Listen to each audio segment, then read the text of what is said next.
We chase titles and likes as if they were oxygen. This relentless pursuit of social status defines modern life, yet it leaves us perpetually anxious and unsatisfied. The hierarchy we scramble up is fragile, arbitrary, and ultimately an illusion. But there is a 2,000-year-old philosophy built to dismantle this exact trap. Stoicism teaches that our true worth is not found in the validation of others, but in the unshakable character we build within. By the end of this exploration, you will possess 35 specific Stoic lessons that systematically deconstruct the obsession with status and map a path to genuine freedom. What does it mean that the most revered Roman emperor saw his own power as a trivial costume? What is truly within your control erase a lifetime of social anxiety. We begin by looking at the Stoic bedrock of human nature itself. What is one assumption about success that you suspect might be completely wrong? This entire frantic search for status rests on a single, silent assumption. We believe some people are inherently more valuable than others, but the Stoics built their entire worldview on a principle that shatters this belief at its foundation. They called it the Logos. This is not a mystical secret, but a practical observation about reality. The Stoics observed a deep, rational order woven into the fabric of the universe, from the predictable motion of the stars to the changing of the seasons. They saw this same rational order reflected in the human mind, our capacity for reason, for understanding cause and effect, for making choices aligned with nature. This is our share of the universal Logos. Think of it not as a ghost in the machine, but as the fundamental operating system of a well-ordered cosmos, and we each have a copy. This is the Stoic view of human nature. We are not isolated islands of ego competing for scraps of attention. We are individual expressions of the same rational principle. Your ability to think, to choose, to discern right from wrong is of the same substance and quality as that of a king, a street sweeper, or a philosopher. This shared spark of reason is the only true basis of human equality. Everything else is decoration. Now, place this ancient idea next to our modern world. We are taught from childhood that worth is something you earn, something you prove. It is quantified by your salary, your job title, the square footage of your home, the number of followers who validate your existence. These become the metrics of a person, but from the Stoic perspective, this is a profound category error. You cannot measure the infinite with a ruler. You cannot rank the value of one fragment of the Logos against another. Is a wave in the ocean more valuable than a drop of rain? Both are water, both are part of the same cycle. When Marcus Aurelius, the most powerful man in the known world, sat down to write his private journal, he did not congratulate himself on his status. He reminded himself of this shared nature. He wrote notes to himself about the importance of dealing justly with people who irritated him, because they too possessed reason. He saw his own imperial purple robe as a costume, a temporary role, while the man beneath it was just another rational being sharing in the same universe as the slave serving him wine. The modern obsession with status is an attempt to build a hierarchy on a foundation that is fundamentally flat. We are trying to convince ourselves that some copies of the operating system are premium editions, when in truth the software is identical. This is why chasing external validation feels so hollow. You are running a race where the finish line is painted on a mirage. Your true worth was never up for debate, never something to be won or lost in the social arena. It was inherent the moment you became capable of a thought. So the first and most powerful Stoic lesson on human nature is this: before you are a CEO, an influencer, a parent, or a student, you are first and foremost a participant in the universal Logos. Your dignity comes from this participation, not from any trophy you mount beside it. This understanding does not make ambition worthless, but it redefines the goal. The goal shifts from climbing a ladder to polish the fragment of the cosmos that is you. How would your day change if you saw every person you met, regardless of their position, as bearing this same inherent worth? That shared spark of reason points toward a single, monumental consequence. If our worth is inherent, then the entire project of our lives must be about something other than collecting external rewards. The Stoics arrived at what might be their most radical and clarifying idea. They declared that the only true good is moral excellence, what they called virtue, and the only true evil is its opposite, vice. Everything else, and they meant absolutely everything, falls into a separate category. Your health, your wealth, your reputation, your social standing, even the length of your life, these are not good or evil in themselves. The Stoics called them indifference. Now, that word does not mean they are unimportant. It means their moral value is neutral. They are like the weather. A sunny day is preferable to a storm for a picnic, but the weather itself is not a measure of your character. It is simply a condition you navigate. This is the ultimate reframing of human success. Your true empire is not built of land, titles, or followers. It is the inner citadel of your character, fortified by 4 cardinal virtues. Wisdom is your ability to see the world clearly, to distinguish what you can control from what you cannot. Courage is the strength to act rightly even when it is difficult or frightening. Justice is your commitment to treating every person with the fairness their shared reason deserves. And temperance is the self-command to desire only what is sufficient and never to be ruled by excess. This inner landscape is the only territory you are truly the monarch of. You have absolute, unassailable control over your judgments, your intentions, and your actions. No one can force you to believe a lie against your will. No one can make you choose cowardice if you decide to stand firm. This is why the Stoics say virtue is the only legitimate source of pride and self-worth. Pride here is not arrogance. It is the quiet, deep-seated satisfaction of knowing your inner compass is true, that your choices align with what is good. Imagine 2 people. One is a celebrated public figure, praised in every corner, but secretly manipulative and unjust in their private dealings.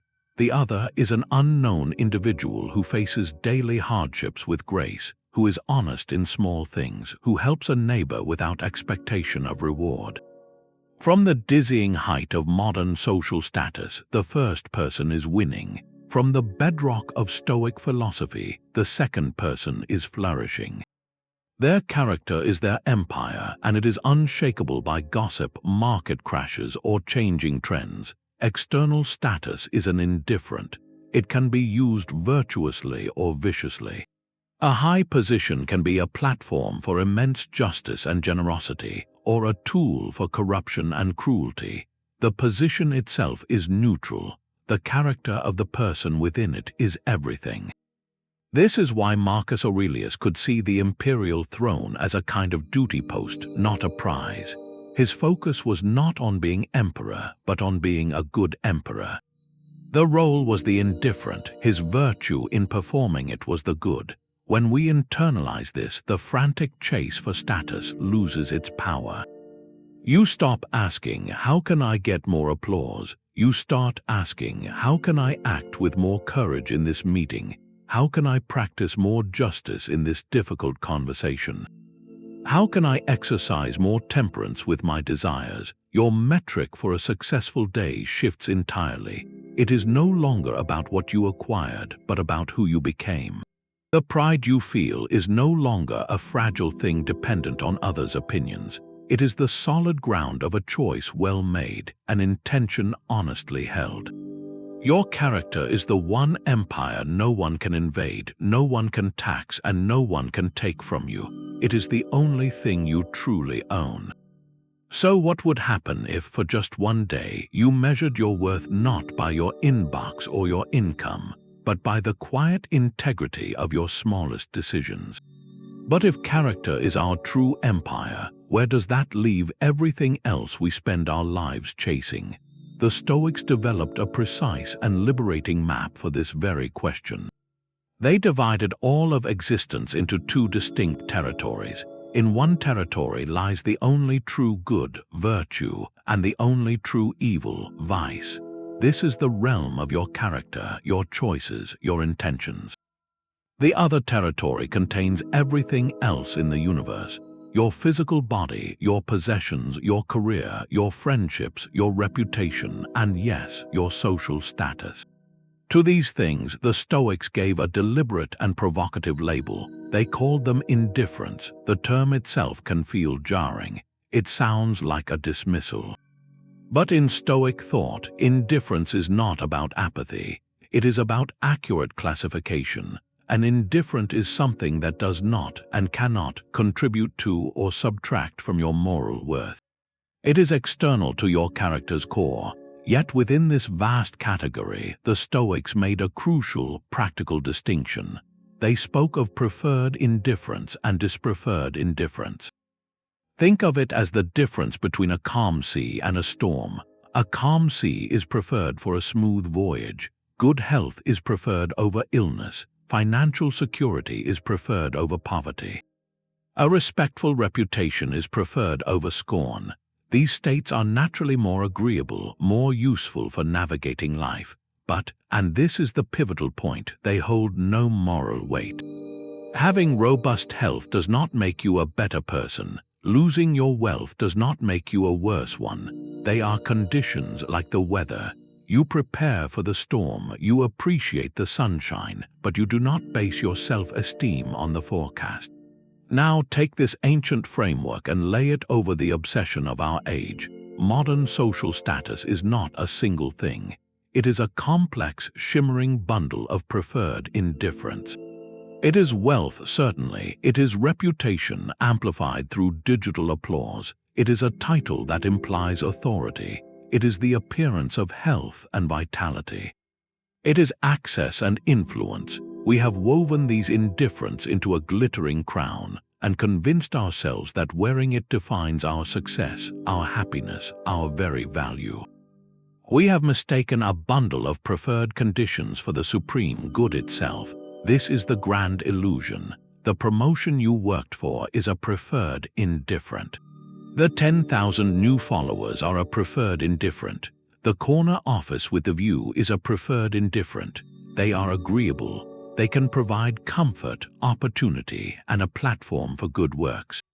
But they are utterly neutral in the ledger of your character. You can be virtuous in poverty and vicious in luxury. The mansion does not write the moral code of the person who lives inside it. When we treat social status as the supreme good, we hand over the keys to our inner peace to the most fickle judge imaginable, public opinion. We chain our sense of worth to things that can vanish overnight through market shifts, a single mistake, or simply the changing winds of popular taste. The Stoic asks a different question, not how do I get more of these preferred things, but how do I use whatever I have, whether much or little, with virtue. If you have wealth, do you use it with justice and temperance? If you have a platform, do you use it with wisdom and courage? The indifferent becomes the material upon which your character acts. This is why two people with identical social status can lead lives of radically different quality. One is perpetually anxious, guarding their status like a dragon hoarding gold, terrified of loss. The other is grounded, seeing their position as a resource and a responsibility, but not the source of their identity. The first person is a prisoner to their preferred indifference. The second is free because they know the treasure is not in the bundle, but in the hand that holds it. Your true work is not in assembling the bundle, but in forging the hand. So the next time you feel that familiar tug of status anxiety, that worry about how you are perceived, pause and perform this simple Stoic audit. Ask yourself, what preferred indifference are in play here? Is it reputation? Is it wealth? Is it a title? Acknowledge that wanting them is natural. Then, decisively shift your focus to the only territory that matters. How can I engage with this situation wisely? How can I act with courage and justice right now? You are not defined by the bundle society hands you. You are defined by the character with which you carry it. What bundle are you currently carrying, and more importantly, how is your grip? This obsession with the external bundle creates a master we all serve without realizing it. We become enslaved to the opinions of others. Every glance at a like count, every hesitation before speaking our truth, every pang of envy at a rival's success is a payment to this invisible master. The Stoics identified this slavery as the primary source of human anxiety, and they offered a stark, liberating alternative. Your concern, they declared, begins and ends at the border of your own mind. The philosopher Epictetus, who began his life in actual chains, drew the most famous line in all of Stoic thought. He said, "Some things are up to us, and some things are not up to us." Our own judgments, our impulses, our desires, our aversions, in short, whatever is our own doing, these are up to us. Our bodies, our possessions, our reputations, our public offices, in short, whatever is not our own doing, these are not up to us. This is not a suggestion. It is a fundamental law of mental physics as real as gravity. You cannot control the thoughts in another person's head. You cannot command their approval. You cannot guarantee your reputation. These things exist in the territory of the not up to us. They are externals. To tie your happiness, your self-worth, your very identity to an external is to chain yourself to a leaf in a hurricane. It is a recipe for perpetual distress. Now, consider the modern pursuit of status through this lens. What is social status if not the aggregated opinion of others? It is a scorecard kept by everyone but you. Chasing a higher position, a larger audience, a more impressive title, is fundamentally the act of trying to manage and manipulate what is in other people's minds. We are trying to control the uncontrollable.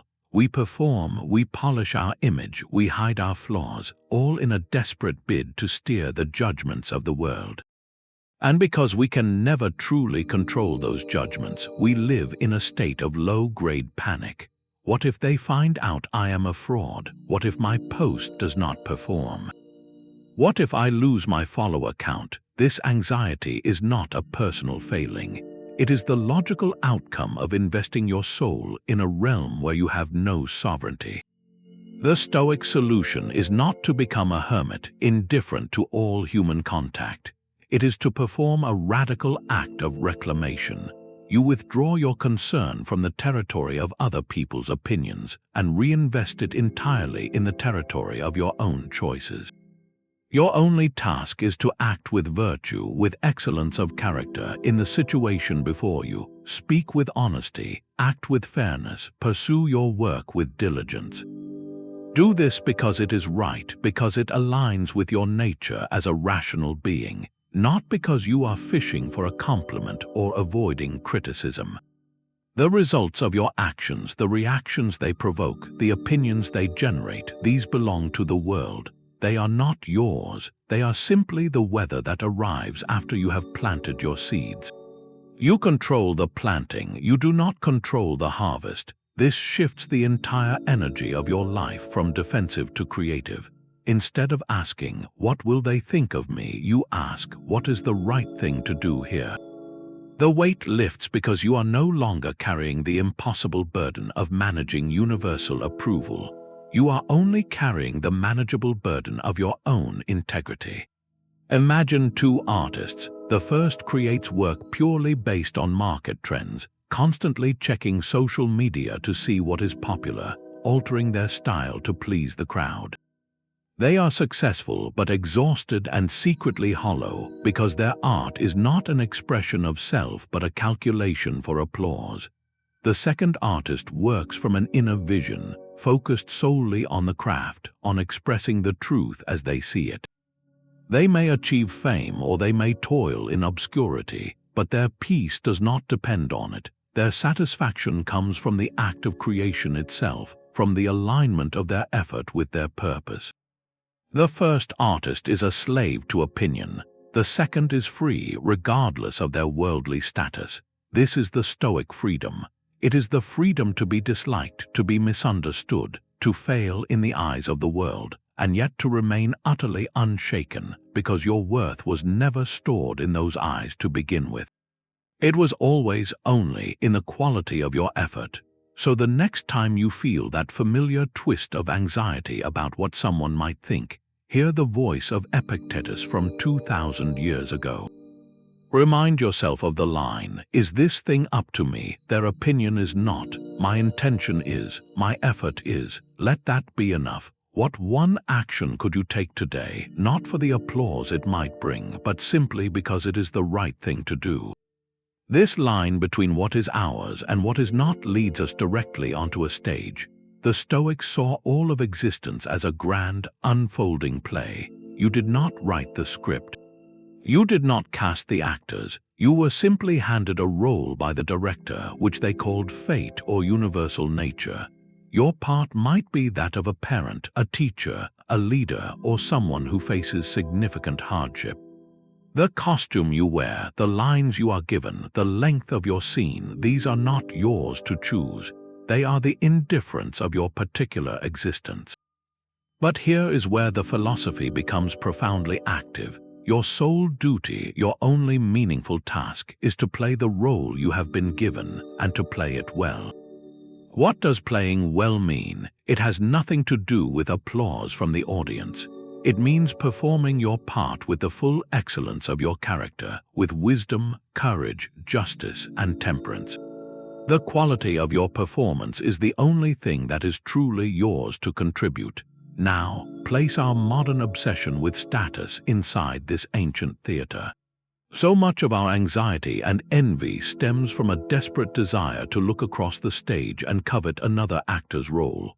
We see someone with more lines, a fancier costume, a spotlight that seems brighter, and we think that should be me. We want to rip up our pages and steal their part. We believe a different role would mean a better life.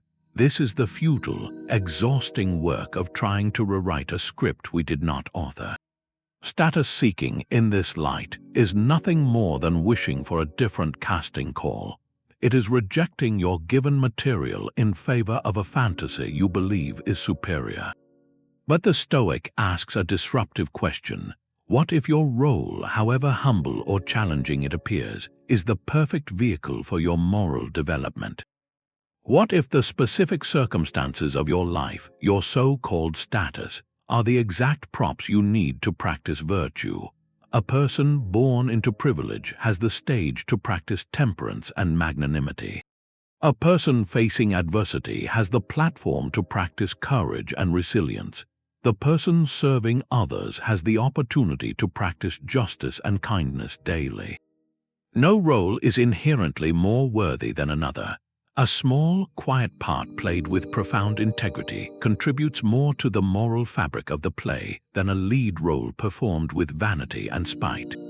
Consider the historical Stoics themselves. Epictetus played the role of a slave, then a teacher. Marcus Aurelius played the role of an emperor. Seneca played the role of a wealthy advisor.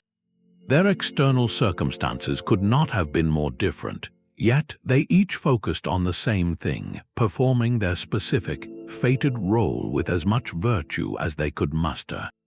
Marcus did not wish to trade his imperial burdens for the simple life of a philosopher. He saw the throne as his assigned post, and his job was to be good at it. Epictetus did not rage against his early enslavement as an injustice that defined him. He treated it as a circumstance and focused on what he could control, his mind and his character, which no master could touch. When we envy another's status, we are like an actor backstage, peeking through the curtain at another's performance, forgetting our own lines, missing our cue to go on. We abandon our own duty in the fantasy of a different one. The play suffers for our absence. Your life is not a competition for the best role. It is a collaborative production where every part is essential. The goal is not to have the most impressive credit, but to deliver the most authentic, virtuous performance you can with the material you have. So the next time you feel that pang of comparison, that wish for a different title, a different level of recognition, remember you are in a theater. Look at the role in your hands. Your task is not to complain about the length of your soliloquy or the simplicity of your costume. Your task is to inhabit it fully, to speak your truth with courage, to interact with the other players with justice, and to exit the stage with grace whenever your scene is done. How well are you playing the part that is uniquely, inescapably yours? This radical acceptance of our role leads to one of the most beautiful and challenging Stoic ideas.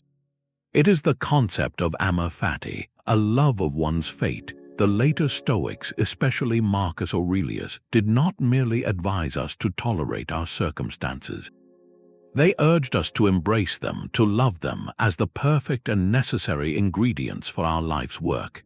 Every event, every twist in the plot, every limitation is seen not as an obstacle to the life we wanted, but as the essential raw material for the life we are building. This is the ultimate shift in perspective. It transforms our relationship with everything, including our social standing. From the Stoic viewpoint, your current position in life, whether you perceive it as high or low, is not a mistake. It is not a stepping stone to something better. It is the exact arena you have been given to develop your character.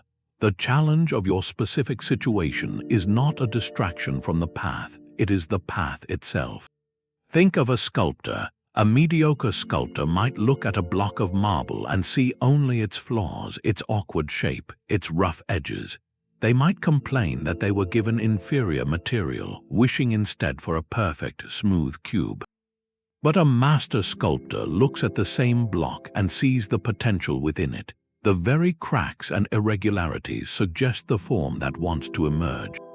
The challenge of the material is what guides the chisel. Amor Fati is choosing to be the master sculptor of your own life. Your social status, your resources, your relationships, your health, these are the marble you have been given. You did not choose its size or its grain, but you have absolute choice over how you work with it. To resent your block is to guarantee you will never create anything beautiful from it. To love it is to begin the work of revelation. Imagine two individuals born into modest means. The first spends a lifetime bitter about their starting point, constantly comparing themselves to those who had more, seeing their entire life as a deficit. Their energy is consumed by resentment. The second individual, practicing Amor Fati, accepts this as their starting material. They see the inherent lessons in it, the opportunity to cultivate resourcefulness, to find value in simple things, to build from the ground up with their own hands. Their energy is channeled into creation, which life, regardless of the final external outcome, is richer, which person is truly free. Marcus Aurelius, writing to himself, constantly reinforced this. He did not write, "I wish I did not have to deal with these difficult senators or these endless military campaigns." He wrote reminders like, "The impediment to action advances action. What stands in the way becomes the way." He was teaching himself to love the very friction of his duty, because that friction was the whetstone on which he could sharpen his virtue. His immense social status as emperor was not the reward. It was the heavy, complex block of marble he was tasked with sculpting into something just and good. Now apply this to the modern hunger for a different status. The longing for a higher title, a bigger audience, more wealth, is often a form of fate rejection. It is saying, the material I have is not good enough. I will only begin my real work when I get the better block. But this is an illusion. There is no better block. There is only the one in front of you. The person who believes they will be happy, will be virtuous, will be worthy only after the promotion, only after they hit 10,000 followers, has fallen into a trap. They have postponed their life. Amor Fati pulls you powerfully into the present. It asks, how can I love and work with this reality right now? How can this very circumstance, which I might be tempted to curse, become the ground for practicing patience or humility or courage or creativity? When you internalize this, the whole question of social status begins to dissolve. It becomes irrelevant. Whether you are speaking to a room of 1 or 1,000, the core task is the same: to communicate with honesty and clarity. Whether you are managing a household or a corporation, the core task is the same: to lead with justice and wisdom. The scale changes, the material may look different, but the work of the sculptor remains. To love your fate is to stop fighting the reality of your own existence and to start engaging with it fully. It is to see every limitation not as a cage, but as the walls of your workshop. They are not there to confine you, but to define the space where your masterpiece, your character, gets built. So look at the raw material of your life today, your exact social standing, your specific challenges.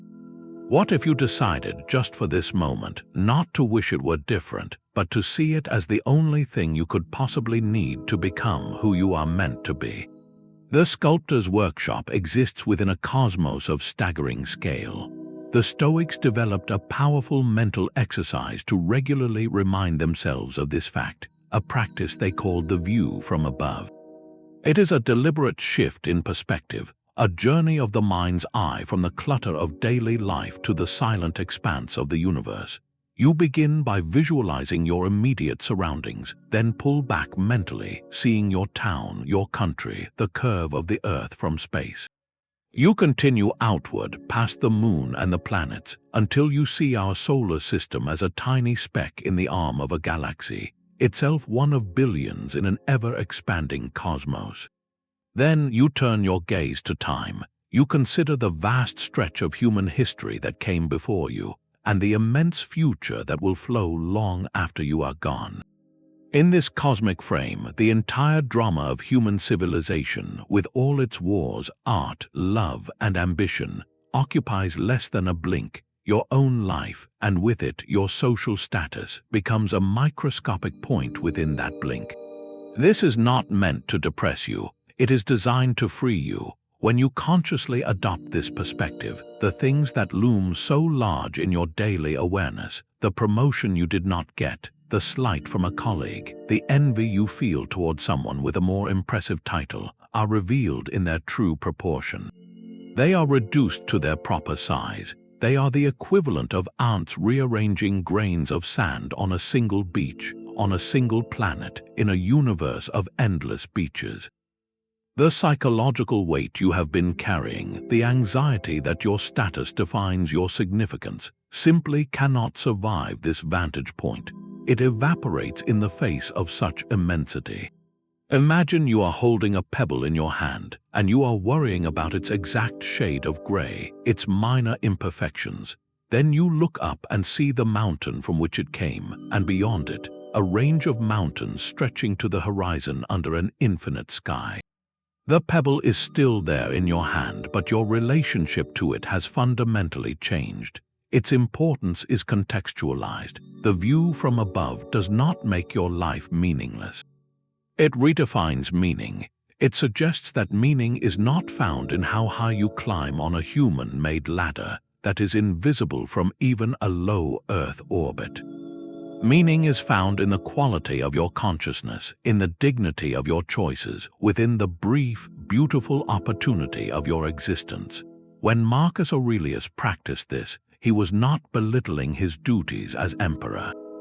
He was placing them within a grander order, which allowed him to perform them without arrogance, without panic, and without the corrosive fear of losing his station.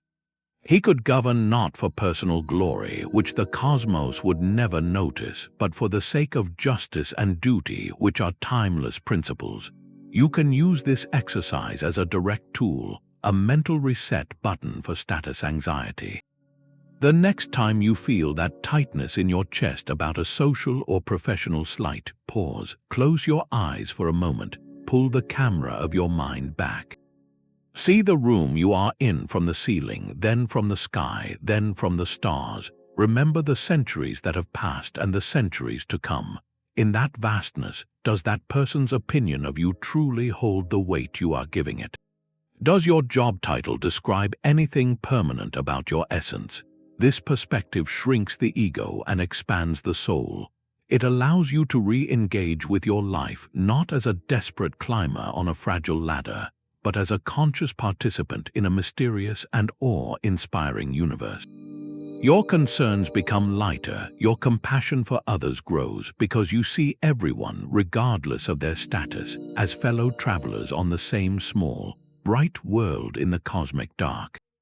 What feels like an immense problem today is from a sufficient height just another part of the landscape. What landscape are you currently mistaking for the entire world? The cosmic view reveals a profound truth about the props on our stage. Among the most distracting are the costumes of wealth and poverty. We treat these conditions as ultimate verdicts on a life, but the Stoics, through the starkly different lives of their own teachers, demonstrated they are nothing more than wardrobe. Consider Seneca and Epictetus. Seneca was one of the wealthiest men in Rome, an advisor to an emperor living in luxury. Epictetus was born a slave, owned by a brutal master, and even after gaining his freedom, he lived a life of deliberate simplicity in a small hut. From the outside, these men inhabited opposite poles of the social spectrum. Yet, they both arrived at the same philosophical summit. They both taught that your material condition is irrelevant to your ability to live a good life. Seneca, surrounded by opulence, constantly warned himself and others of its seductive dangers. He wrote that wealth is a slave to the wise man and a master to the fool. He practiced what he called voluntary hardship, setting aside days to live on plain bread and water, to sleep on a hard bed, not because he had to, but to remind himself that his comfort was a costume he could remove. He knew the mansion did not make the philosopher. In fact, he saw his wealth as a test, a heavier burden to carry with virtue. Could he remain just temperate and wise while managing vast resources? The money was not good or evil. His character in using it was everything. Epictetus, from the other side of the divide, embodied the same principle. Having known true poverty and servitude, he taught that no external condition could enslave the mind unless the mind consented. His famous teaching began with the distinction between what is up to us and what is not. Your body, your possessions, whether you are a senator or a slave, these are not up to you. They are the costumes you find yourself wearing. Your judgments, your desires, your reactions, these are up to you. This is the actor's skill, which exists independently of the costume. A great actor can deliver a breathtaking performance in rags or in royal robes. A poor actor will be unconvincing in either. The costume does not bestow talent.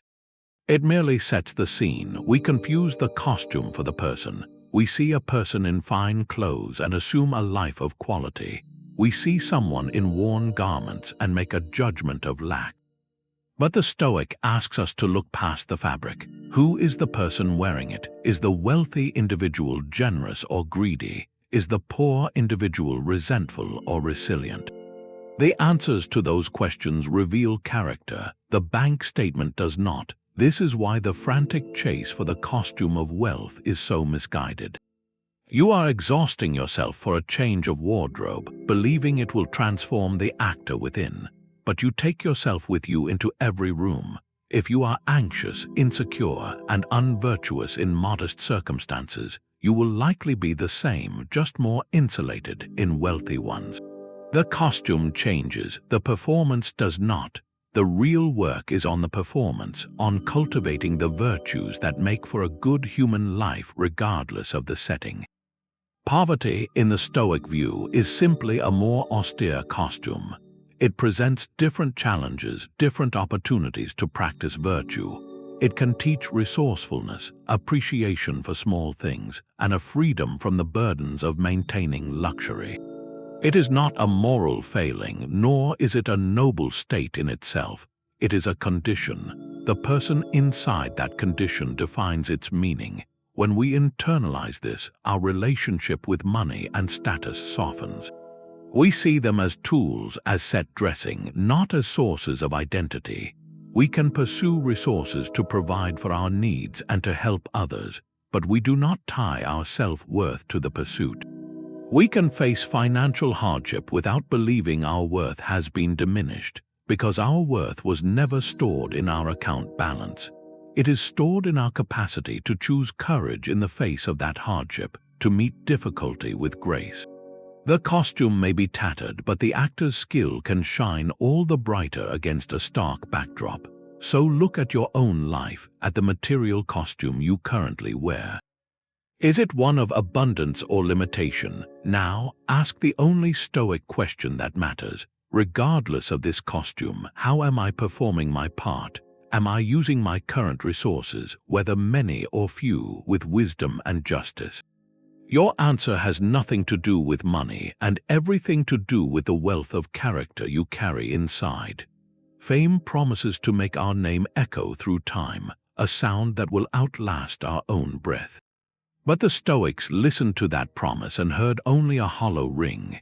They understood fame, whether in our own time or in the history books, as the most seductive and empty of all external indifference. Marcus Aurelius, whose own name would indeed echo for millennia, wrote private reminders to cut through this very illusion. He would list the names of once celebrated figures, generals and philosophers whose deeds shook the world, and then he would ask himself a simple, devastating question.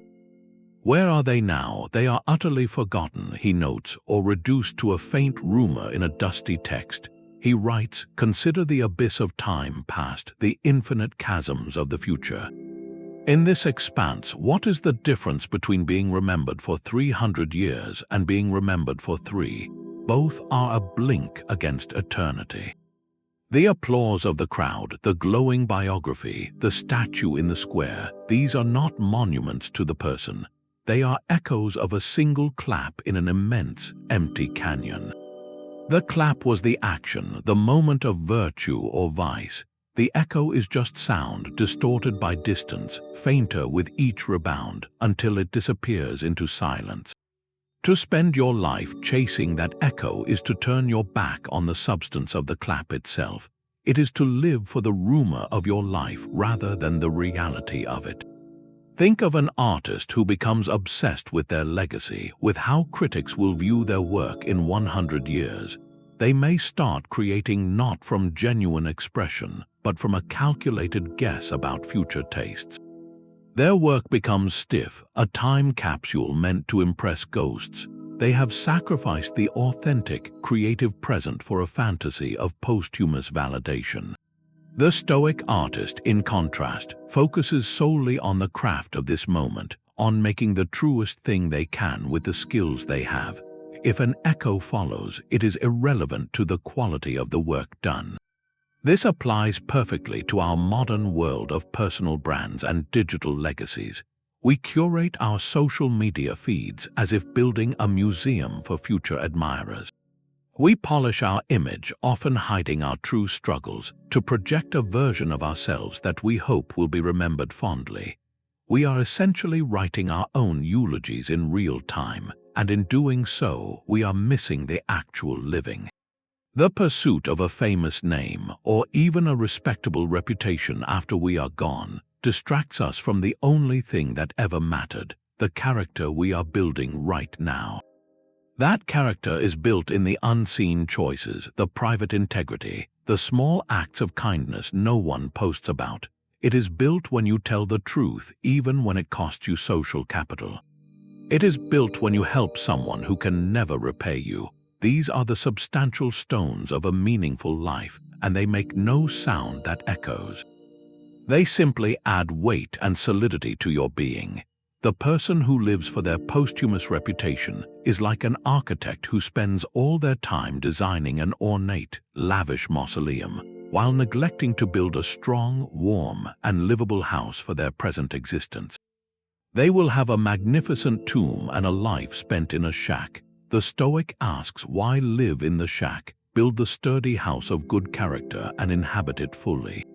Let the tomb, the echo, take care of itself. When you internalize this, a profound liberation occurs. You are freed from the performance. You can make mistakes in public without spiraling into shame because your worth is not stored in a flawless record. You can do good work that goes unrecognized without feeling cheated because the reward was in the doing. You can live a quiet, deeply impactful life without ever feeling lesser for its lack of fanfare. Your name may not echo, but your influence, the subtle way your virtue touches those around you, ripples outward in ways no historian could ever trace. That quiet ripple in the pond of the present is infinitely more real than the loudest, most fleeting echo in the canyon of time. So ask yourself this: would you rather spend your days polishing the inscription for a tombstone you will never see? Or would you rather get to work building a home for your soul that you can live in, peacefully and with pride today? The echo of a famous name fades, but a quieter, more persistent noise fills our daily lives. It is the constant hum of comparison. We glance sideways, measuring our lives against the curated highlights of others. Their promotion becomes our failure. Their vacation becomes our confinement. Their apparent peace becomes proof of our own inadequacy. This is the tyranny of comparison, and it is the primary engine that drives the machinery of status anxiety.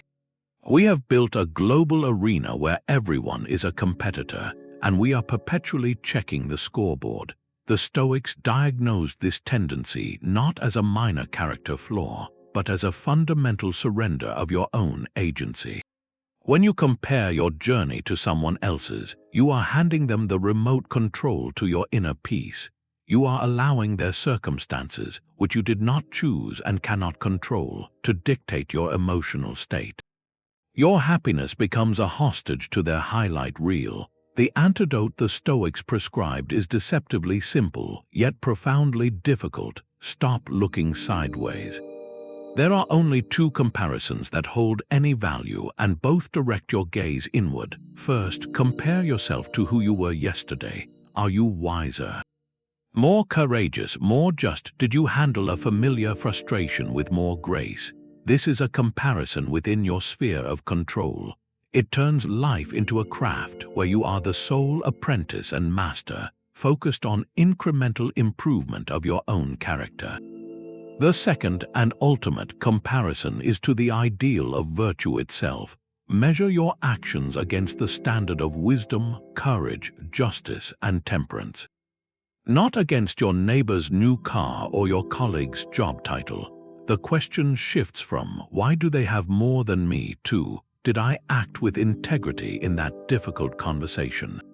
Did I choose the right thing when no one was watching? This reframes your entire existence as a personal project of ethical alignment, not a race against phantom opponents. Imagine two gardeners. The first spends their days peering over the fence, obsessing over their neighbor's taller sunflowers, greener grass, and earlier harvest.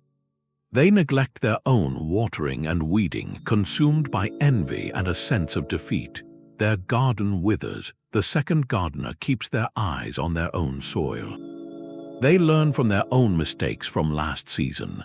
They focus on providing the best conditions they can for the seeds they have actually planted. Their garden may not win a prize, but it flourishes according to its own nature. Which gardener is truly cultivating anything of value? When we compare our status, our possessions, our apparent success to others, we are like that first gardener. We are neglecting the only plot of land we have any real power over, our own mind and character. Every moment spent in envy or superior pride is a moment stolen from the work of self-cultivation. This does not mean we cannot admire others or learn from them, but admiration is passive observation that can inspire your own work. Comparison is an active judgment that steals your peace. The Stoic asks you to reclaim your gaze. Your life is not a ledger to be balanced against anyone else's. It is a unique manuscript you are writing, sentence by sentence, choice by choice. The only standard that matters is the truth and beauty of the prose you are crafting today, compared to the prose you wrote yesterday. So the next time you feel that familiar tug, that instinct to measure your life against another's, pause. Hear the gentle Stoic correction. Look down at your own hands, at your own work. How does your character today compare to the person you were this time last year? That is the only leaderboard that will ever tell you the truth about your progress. This fortress of character has a name in the Stoic tradition. Marcus Aurelius called it the Inner Citadel.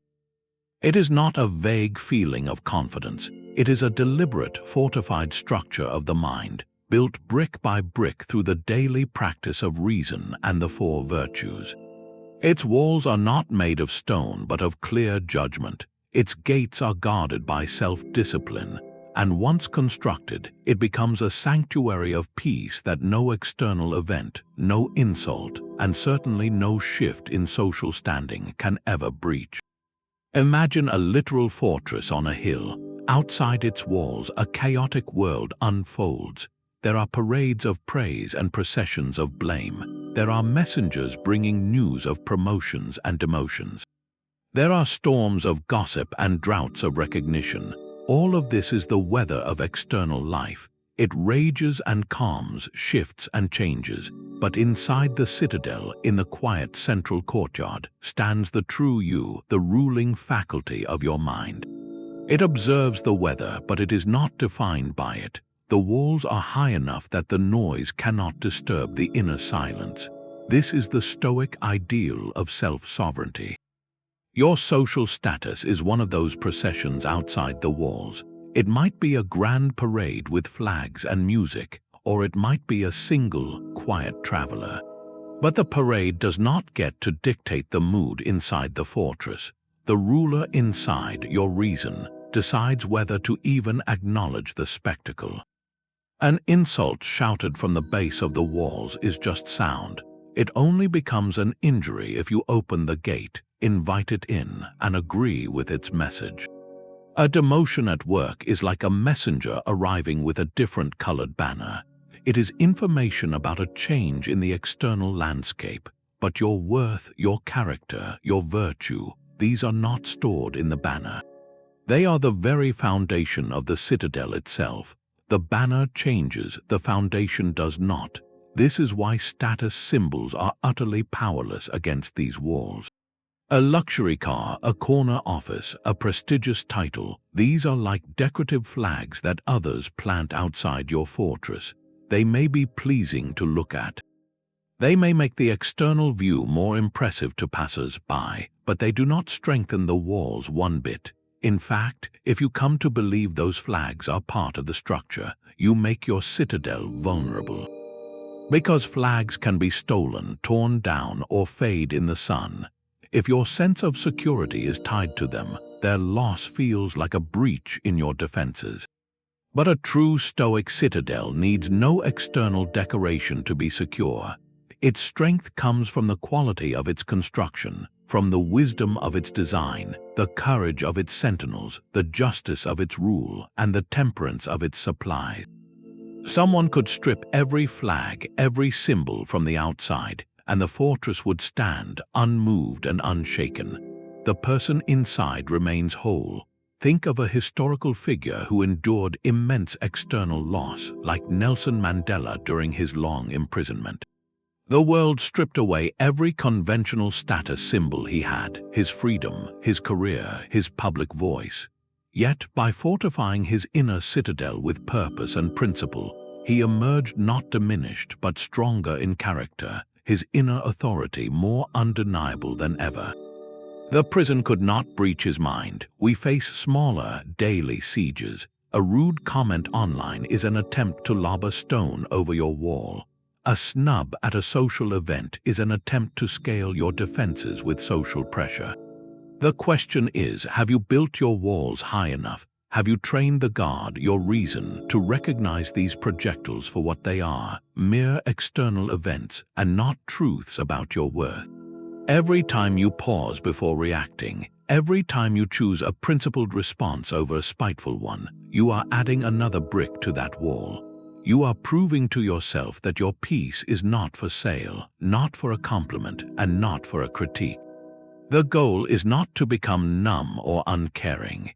It is to become so secure in your own reasoned judgment that the opinions of others, whether flattering or cruel, simply land outside the walls. They become data about the world, not verdicts on your soul. You listen, you learn what you can, but you never grant them the keys to your inner gate. So tonight, as you reflect on your day, ask yourself this: where did I let the outside weather dictate my inner climate? And where did I retreat to my citadel, secure in the knowledge that my character, built by my own hands, is the only shelter I will ever truly need? The strength of our inner citadel is tested by two relentless forces. They are the twin engines of our discontent, desire, and aversion. The Stoics identified these not as simple feelings, but as the very root of all our suffering. They observed a universal pattern. We suffer not because of events themselves, but because of the judgments we attach to them. Specifically, we suffer when we desire things we do not have, and when we feel aversion toward things we do have. And nowhere is this pattern more visible than in our relationship with social status. We desire a higher position, more recognition, a greater sense of importance. Simultaneously, we feel aversion toward our current standing, toward feelings of obscurity, toward any hint of being overlooked or deemed insignificant. This push and pull, this wanting and not wanting, creates a constant state of inner turbulence. It is like being on a boat, desperately rowing toward a mirage on the horizon, while frantically trying to paddle away from the water you are actually floating in. You exhaust yourself going nowhere. The Stoic path to freedom is not about getting the thing you desire or eliminating the thing you fear. It is about correcting the faulty judgment that created the desire and the aversion in the first place. It is about learning to see clearly, take the desire for a promotion. The event itself, the new title and responsibilities, is neutral. It is an indifferent. The suffering comes from the judgment you have layered onto it. You have judged that not having this title means you are a failure, that your work is without value, that you are somehow less than those who have it. That judgment, not the absence of the title, is the source of your anxiety and frustration.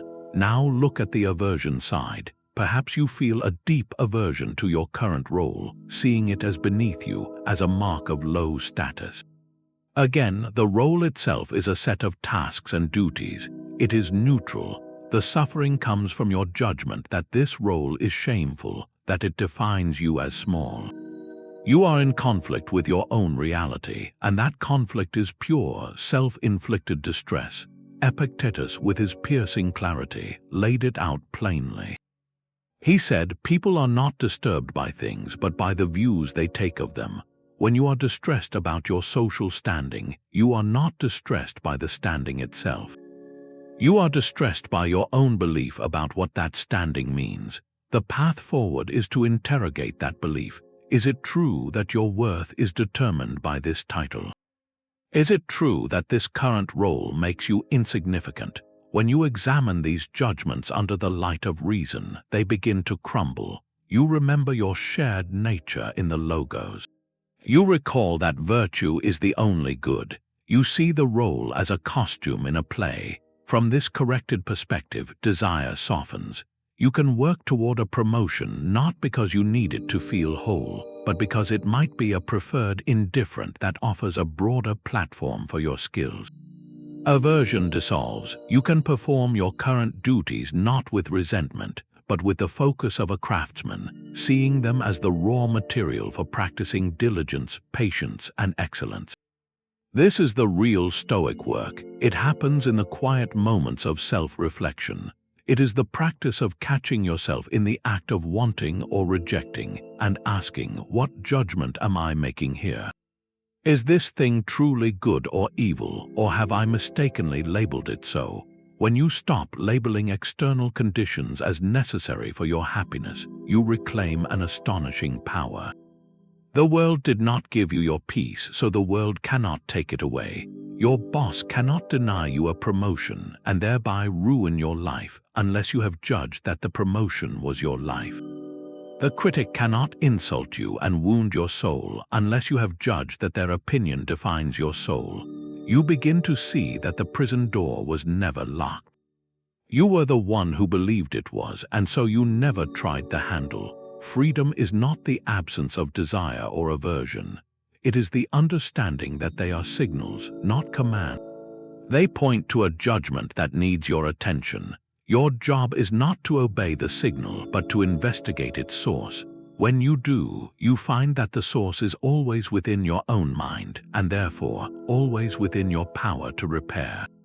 So the next time you feel that sharp pang of wanting a different status, or that heavy dread of your current one, pause. Do not follow the feeling, question the thought behind it. What story are you telling yourself that makes this external condition the key to your peace? That story is the only lock you need to pick. That lock you pick opens a door to the most clarifying truth of all. You are going to die. Every single person you envy, every person you admire, every person whose status you covet, shares this same non-negotiable fate. The Stoics did not shy from this fact. They actively invited it into their daily awareness through a practice called Memento Mori, a Latin phrase meaning remember you must die.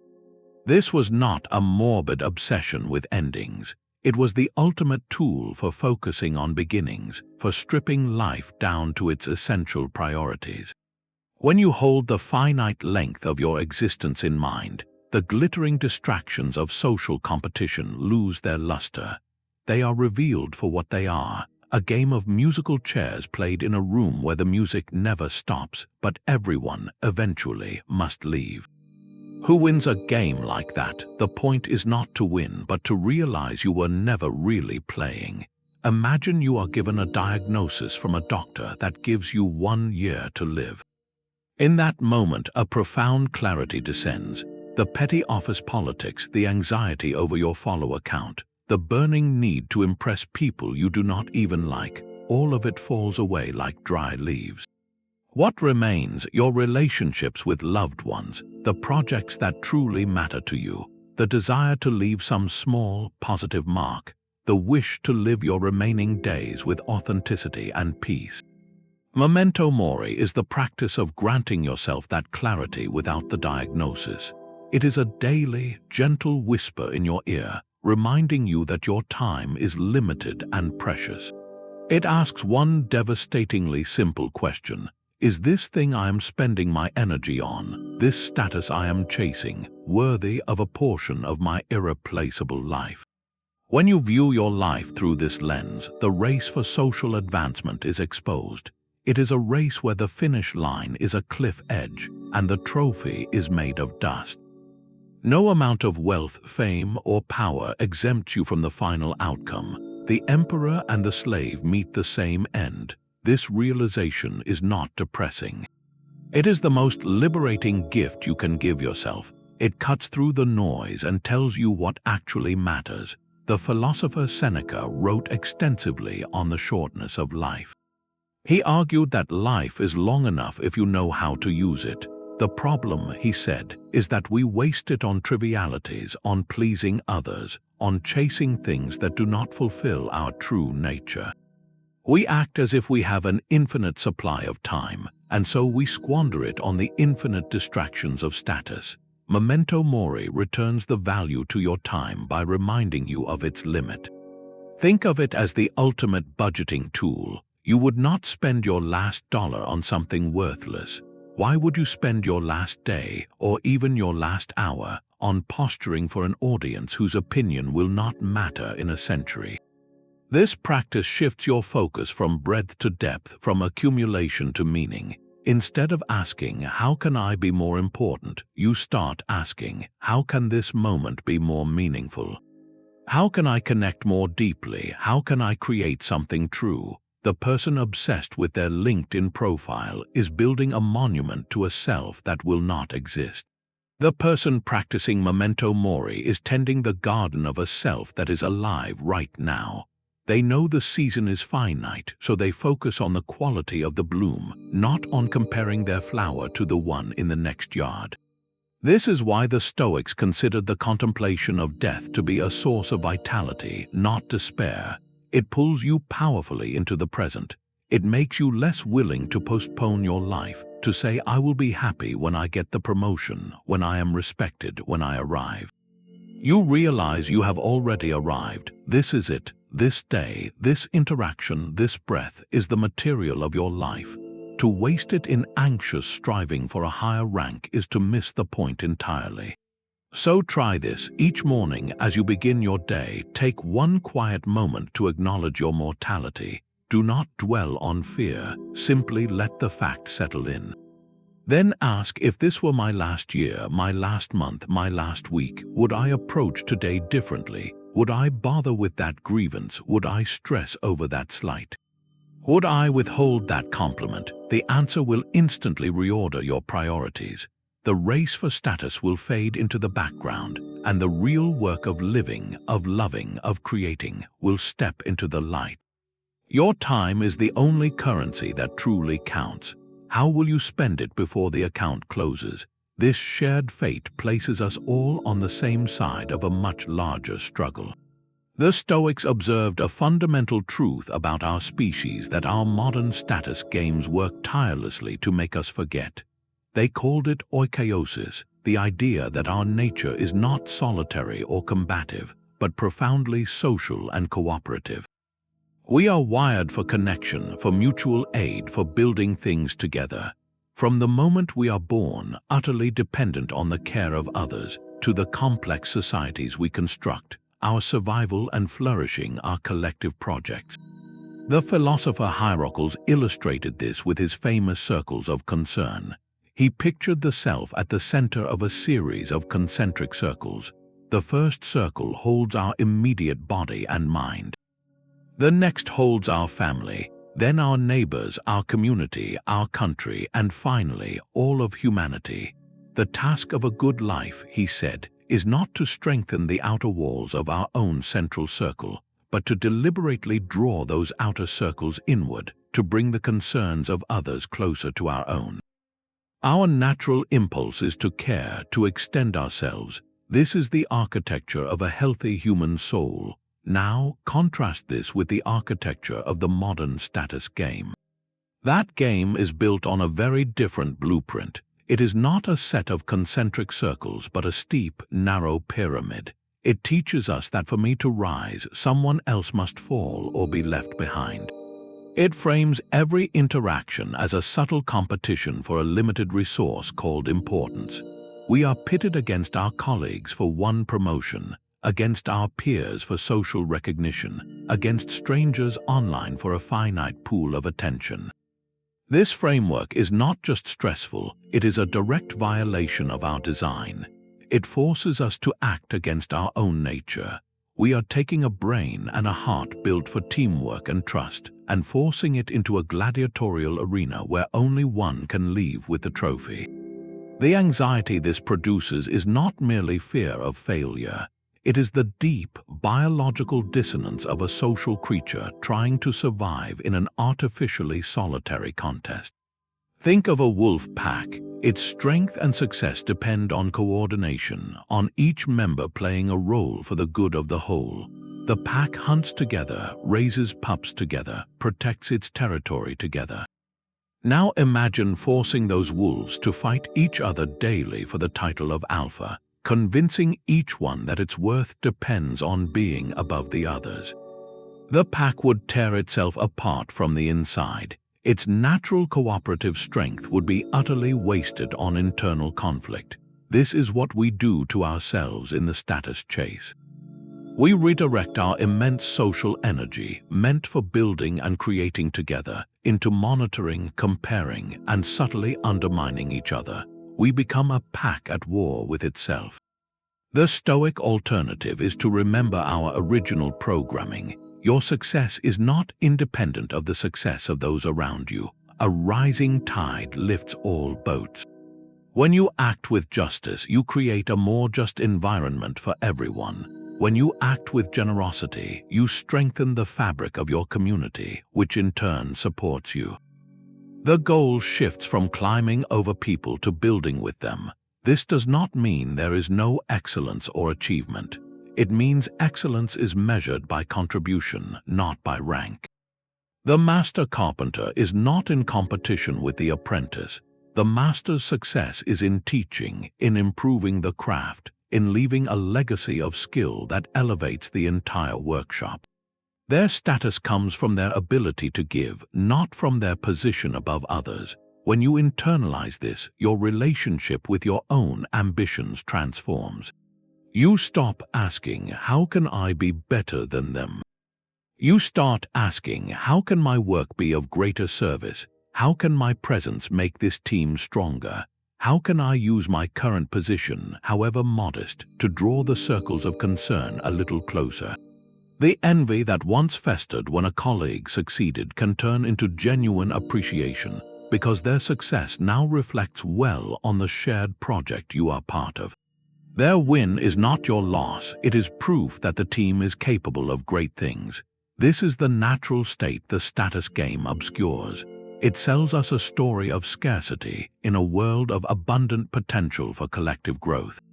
Your worth was never meant to be a rank on a list. It was meant to be a thread in a tapestry. The tapestry is beautiful not because one thread is higher than another, but because each one holds its place, contributing its strength to the whole picture. So the next time you feel that old, competitive urge tighten in your chest, pause. Remember the circles. Look at the person beside you, not as a rival for a spot on the pyramid, but as a fellow traveler on the same human journey. What could you build together if you stopped competing for a throne that was never really there? That tapestry is woven with threads, not trophies, yet we spend our lives collecting the trophies. We mistake the glitter of a status symbol for the glow of a life well lived. A luxury watch, a verified badge, a title on a door. These are the empty signs our culture has agreed to worship. They are a language, but one that speaks only of externals, never of the soul. The Stoics listened to this language and heard only foolish noise. They asked a simple, piercing question. What does this object tell us about the character of the person who owns it? Does a faster car signal greater wisdom? Does a larger social media following indicate deeper happiness? The answer, of course, is no. These symbols are silent on the only things that matter. They are costumes we rent at great cost, believing they will change the actor underneath. Consider the most revered teacher of Stoicism, Epictetus. He owned almost nothing. After gaining his freedom, he lived in a simple hut with a straw mat, a clay lamp, and a single earthenware bowl. When a visitor once saw his lamp was made of iron and commented that it was cheap and plain, Epictetus replied with a famous retort.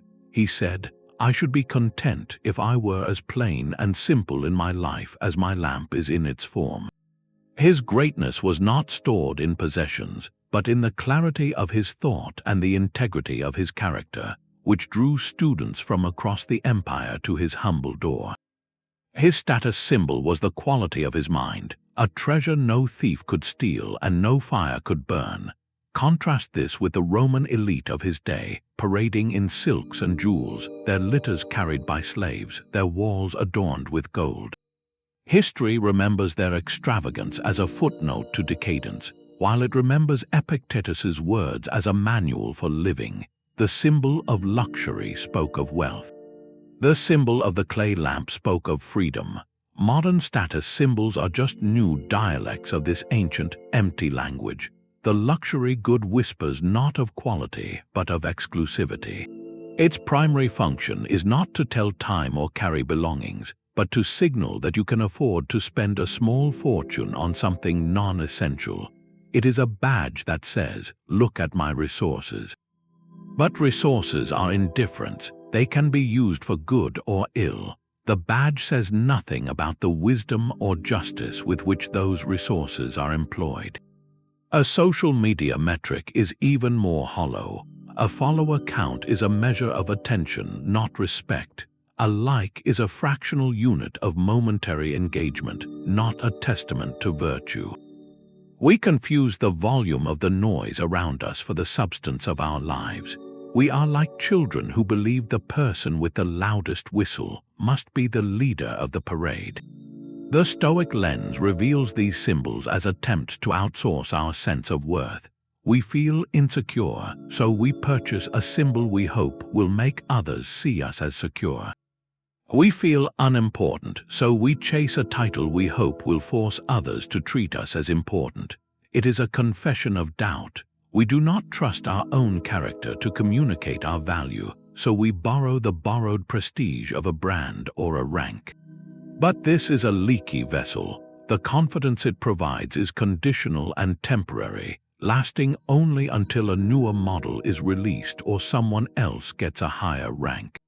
The pursuit becomes a treadmill where you must keep running just to maintain the illusion of being ahead.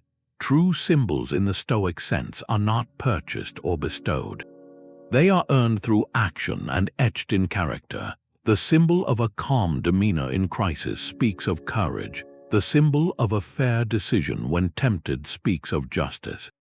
The symbol of listening more than you speak speaks of wisdom. These are the marks of a life that needs no external validation because its authority comes from within. The person who possesses these does not need to signal their status. Their very presence communicates it in a language deeper than words. They carry their clay lamp with a peace that outshines any golden chandelier. So what symbols are you currently collecting, and more importantly, what do you hope they will say about you that you have not yet learned to say to yourself? That clay lamp of character is what we must carry into the halls of power. The world tells a seductive story about authority. It whispers that a position of power is the ultimate reward, the proof that you have outshone others, that your virtue or talent has finally been recognized and crowned. But the Stoics heard this whisper and recognized it as a dangerous fairy tale. They saw power for what it truly is, not a reward for good character, but its most severe and revealing test. A position of authority does not bestow wisdom or goodness upon the person who holds it. Instead, it acts as a magnifying glass held over the soul. Every latent virtue becomes more impactful, and every hidden flaw becomes a glaring, consequential crack. A kind impulse in a private citizen might help a neighbor. That same impulse in a leader can shape policy that aids thousands. A private resentment is a personal burden. That same resentment in a position of power can fuel injustice that scars a community. Power does not change who you are. It reveals who you have always been and then amplifies it on a public stage. This is why the Stoic approach to power is framed not as conquest but as service. The true purpose of authority, in their view, is to serve the common good, to be a steward for the well-being of those within your sphere of influence. It is a duty post, a heavy burden of responsibility that a virtuous person accepts not for glory, but because it is the right thing to do. Marcus Aurelius embodied this daily. He did not see the Roman Empire as his personal property or trophy. He referred to it as a burden, a duty entrusted to him by fate. His journal is filled with reminders to rule with justice, to listen patiently to advisors, to resist the temptations of luxury and flattery that constantly surrounded the throne. For him, the imperial palace was not a reward lounge, it was a testing ground. Every decision was a chance to practice wisdom. Every moment of irritation was a chance to practice patience. Every opportunity for corruption was a chance to affirm his integrity. The power tested him, and his character was the answer. Now translate this to any modern position of authority, whether leading a company, a classroom, a team, or a family. The promotion you receive is not a certificate declaring you a better person. It is a new, more complex set of examination questions. How will you handle the isolation that often comes with leadership? Will you use your influence to elevate others or to secure your own position? When faced with an unethical shortcut that benefits you, will your courage hold? The title on your door does not answer these questions. It merely asks them more loudly. This reframing dissolves the toxic link between status and self-worth. If power is a test, then seeking it for the sake of ego is like begging for a more difficult exam you are unprepared to pass. It is a path to certain failure, both for yourself and for those you are meant to serve. The person who lusts after power for its own sake is like a child who wants to drive a race car because of the shiny helmet, with no understanding of the skill, focus, and responsibility required not to crash. They are drawn to the symbol, blind to the substance. The Stoic is drawn to the substance and accepts the symbol only if it comes with the duty to serve. This is why the healthiest leaders are often those who did not crave the spotlight, but who stepped into it because the work needed doing. Their focus remains on the work, on the service, on the virtuous action required by the moment. The position itself is just the platform from which they act. When you see power this way, your entire relationship with hierarchy transforms. You stop envying those in high positions and instead observe the quality of their character under pressure. You stop seeing your own advancement as a validation and start seeing it as a call to greater responsibility. Your goal shifts from obtaining power to being worthy of the responsibilities it entails.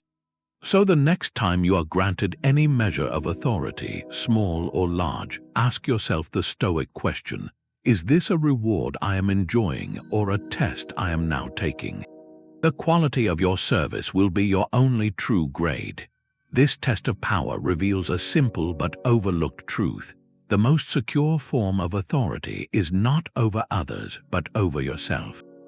It is the quiet mastery of knowing when to stop.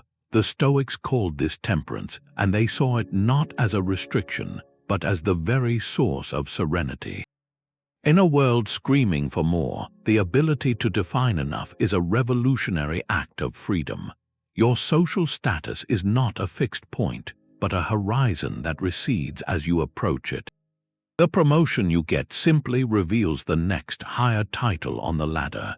The follower count you hit immediately resets your goal to the next milestone.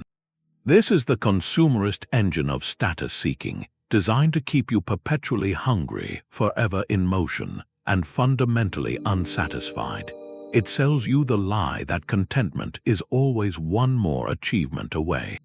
Temperance asks a different, more profound question. What if contentment is not a destination you arrive at, but a decision you make right where you are? The concept of enough is not about settling for mediocrity. It is about drawing a clear, rational line between your needs and your greeds. It is about distinguishing the fuel required for your journey from the excess baggage that slows you down. A ship only needs enough ballast to sail steadily, not so much that it sinks. The Stoic seeks that precise, functional balance. They look at their life and ask, what do I actually require to fulfill my nature as a rational, social being? What is necessary for health, for contributing to my community, for the practice of virtue? Everything beyond that line is optional territory. You may choose to navigate it, but you never mistake it for home. Imagine two travelers. The first has no map and believes the treasure is always in the next town. They rush from place to place, accumulating heavy souvenirs at each stop, growing more exhausted and disillusioned with every mile. The second traveler studies the map, decides on a destination that suits their purpose, and packs only what they need for that specific journey. They travel lighter, move with more purpose, and are fully present in each landscape they pass through. The first traveler is chasing more. The second understands enough. This is the peace that dismantles status anxiety. When you internally define what enough looks like for you, in terms of recognition, responsibility, and material comfort, you step off the treadmill. The race no longer owns you. You can still pursue goals, but you pursue them from a place of choice, not lack. You work for the promotion because the work itself is meaningful and the new role aligns with your purpose, not because you believe the title will finally make you whole. You build an audience to share ideas you believe in, not because the number validates your existence. The pursuit is energized by direction, not desperation. The Roman statesman Cato the Younger was renowned for his austere lifestyle, even while holding high office. He wore simple clothing, ate plain food, and was indifferent to luxury. This was not poverty, it was a deliberate declaration of independence. By needing very little, he made himself impossible to bribe or intimidate. His power came from his obvious lack of need for the baubles of status. His enough was so clearly defined that the endless game of more had no hold on him. His serenity was his strength. In our world, defining enough might mean deciding that your current position provides ample challenge and opportunity to support your family, and that chasing the next rung would cost you the time and peace you value more. It might mean deciding that a small, engaged community is a richer reward than a vast, anonymous following. It is a personal, reasoned limit, not an external standard. The moment you define it, a weight lifts. The advertisements for a better life lose their power. The envy you feel at another's success softens into curiosity, because their path is no longer a verdict on your own. You are no longer measuring your life against an infinite yardstick. You have found the measure, and it fits in the palm of your hand. The anxious pursuit of more status is a fire fed by the constant fuel of perceived insufficiency. Temperance is the decision to stop feeding the fire. You sit by its warm, manageable glow content and discover that the light was inside you all along. How much of what you are chasing is actually fuel for a journey you never chose to take? That decision to define enough transforms the very nature of our daily labor. Your work is not merely a means to an end, a transaction for a paycheck that buys status symbols. It is your philosophy in action, the primary arena where your Stoic principles are forged in the fire of real-world challenges.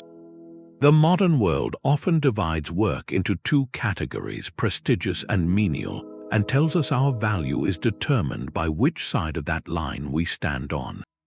Stoicism erases that line entirely. It declares that the dignity of any task comes not from its title, but from the character with which you perform it. Excellence, integrity, and service are virtues, and they are entirely within your control, whether you are drafting a corporate merger or mopping a hospital floor. The janitor who cleans a room with care, ensuring a sterile and comforting environment for the sick, is acting with a profound sense of service and duty. The corrupt chief executive who lies, cheats, and exploits others for personal gain is acting from vice. From the dizzying height of social status, the chief executive is winning. From the bedrock of Stoic virtue, the janitor is living a life of infinitely greater worth. Their work is an expression of their character, a daily meditation on doing what is right within their sphere of influence. The job title is the costume. The quality of the effort is the performance. This reframes every single workday. You are no longer a passive employee selling hours for currency.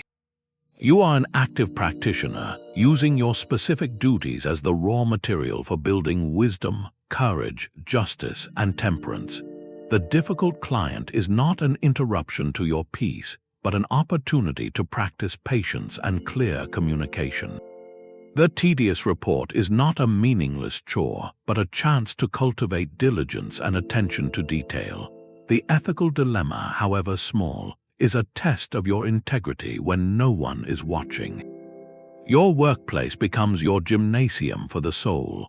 The weights you lift are the daily frustrations, the temptations to cut corners, the pressures to conform to something unjust. Each rep strengthens your moral muscle.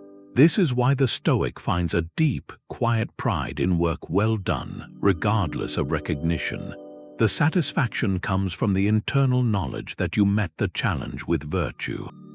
You solved the problem wisely. You delivered the hard news with courage. You treated the intern with the same respect as the vice president. You used only what you needed and wasted nothing. These are the real products of your labor, and they are deposited directly into the account of your character, which no market crash can devalue. Consider the ancient story of a Stoic philosopher who was seen working diligently in his garden. When a passerby, expecting a great thinker to be lost in contemplation, remarked that this manual labor was beneath him, the philosopher simply replied, "Is it not better to tend this garden than to sit idle and tend only to my reputation?" He understood that the action itself, the engagement with reality, was the point. The garden needed tending, and he did it with care. That was philosophy in motion. Your modern work is your garden.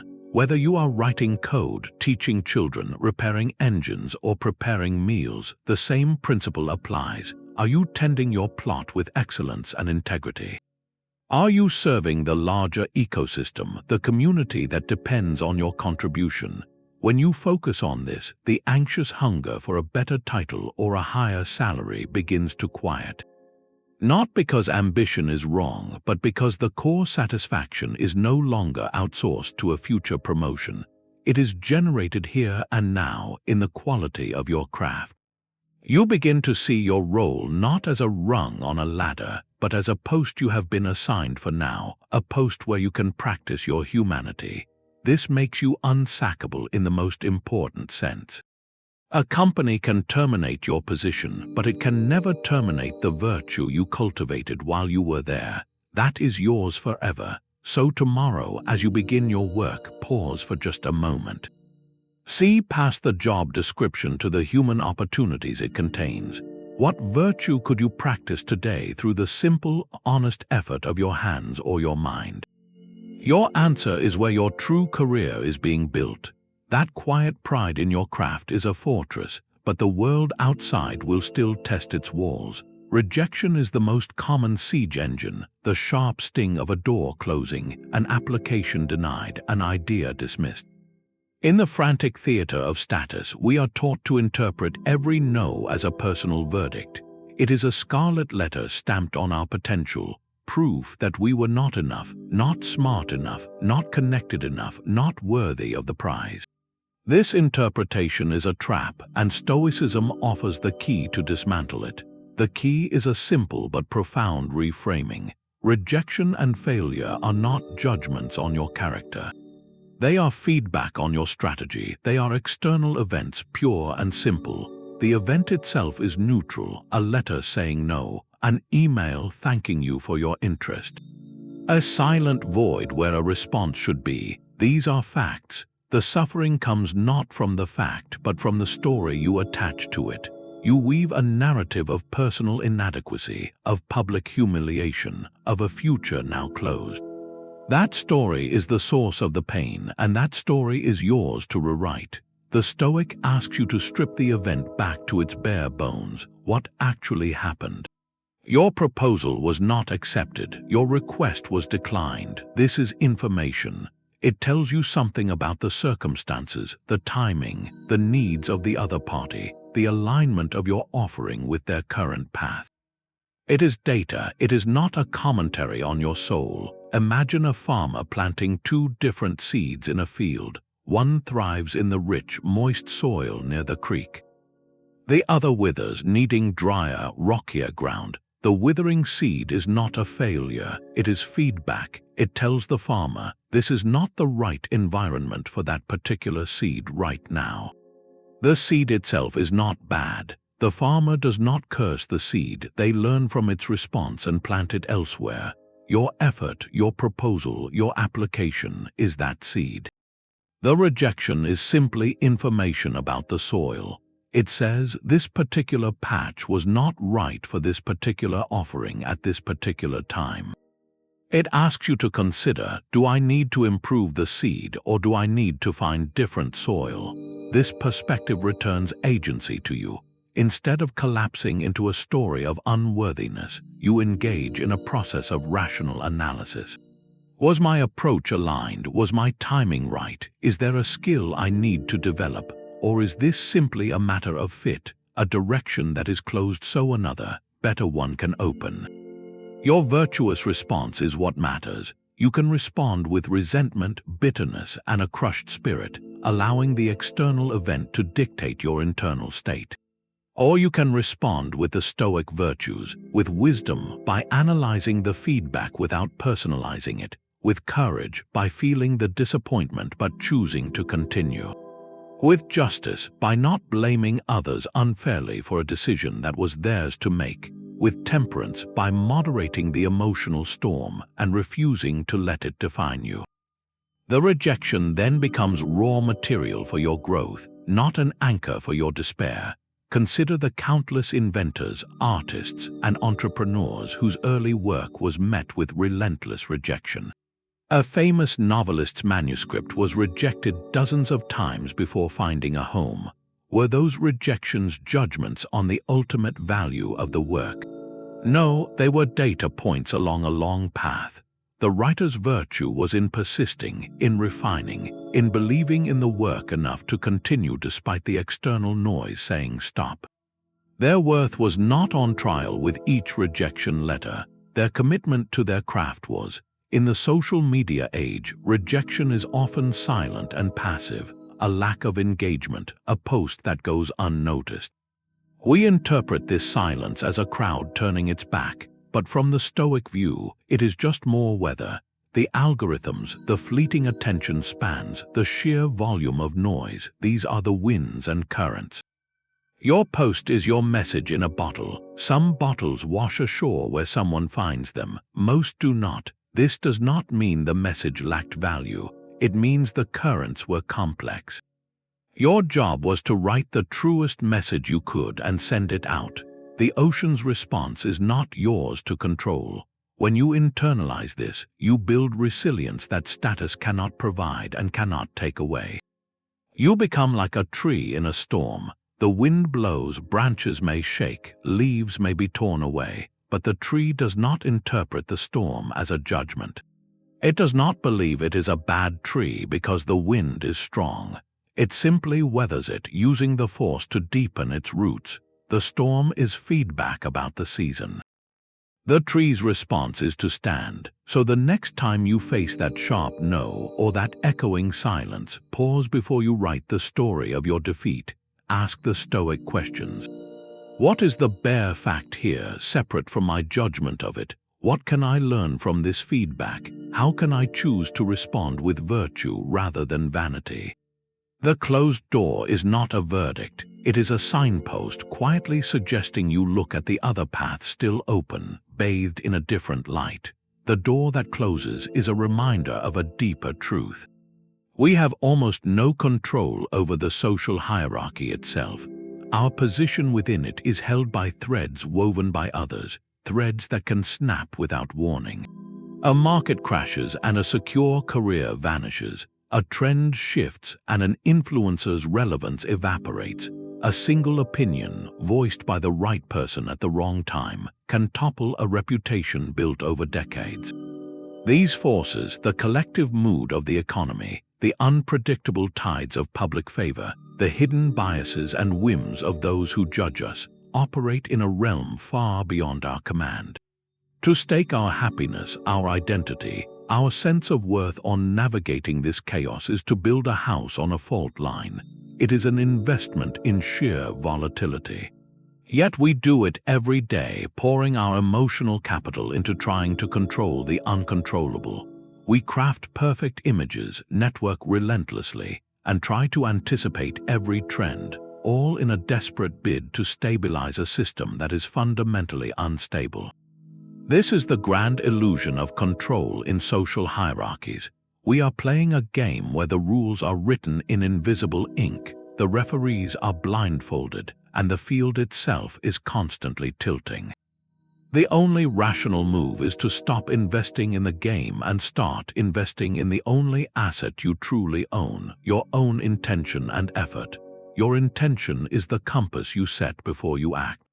Will you approach this task with diligence? Will you treat this person with fairness? Your effort is the energy you apply, the focus you bring, the perseverance you muster when things get difficult. These are not subject to market corrections or popular opinion. No one can stop you from deciding to do your best. No one can prevent you from choosing to learn from a mistake. No one can confiscate the integrity you bring to a small, unseen task. This is your sovereign territory. Imagine two investors. The first invests their entire life savings in a single, wildly speculative stock. They watch the ticker tape obsessively, their mood soaring and crashing with every fractional point. Their peace is held hostage by forces they cannot comprehend, let alone influence. The second investor puts their capital into learning a valuable skill, into building a strong body, into nurturing a few deep relationships. These investments compound steadily, quietly, and are immune to the daily drama of the trading floor. The first investor is betting on externals. The second is building an internal empire. Our social standing is that speculative stock. It has value only because a group of people agree it has value, and that agreement is fragile. Your character is the skill, the health, the relationship. Its value is intrinsic, generated by your own action, and no collective opinion can erase it.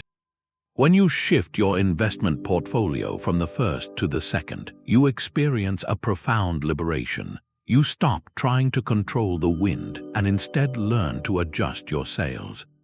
You cannot dictate whether the audience will applaud, but you can control how well you rehearse your lines. You cannot force a promotion, but you can control the quality of the work you submit. You cannot make people like you, but you can choose to act with kindness and respect. The outcome belongs to the world, the effort belongs to you. This is not a recipe for passivity. It is a strategy for empowered action. You act not to control the result, which is impossible, but to fulfill your own nature as a rational being. You do the right thing because it is right, and you release your grip on what happens next. The anxiety that once plagued you, the fear of not measuring up, the terror of losing your place begins to dissolve. Why? Because you are no longer trying to hold water in your hands. You have found the wellspring within yourself, and you draw from it freely, regardless of the weather outside. So look at your life today. Where are you pouring energy into trying to control an uncontrollable social outcome? And where could you redirect that same energy into the quality of your own intention, into the purity of your own effort? The first is a gamble in a rigged casino. The second is the quiet, certain work of building a life that cannot be taken from you.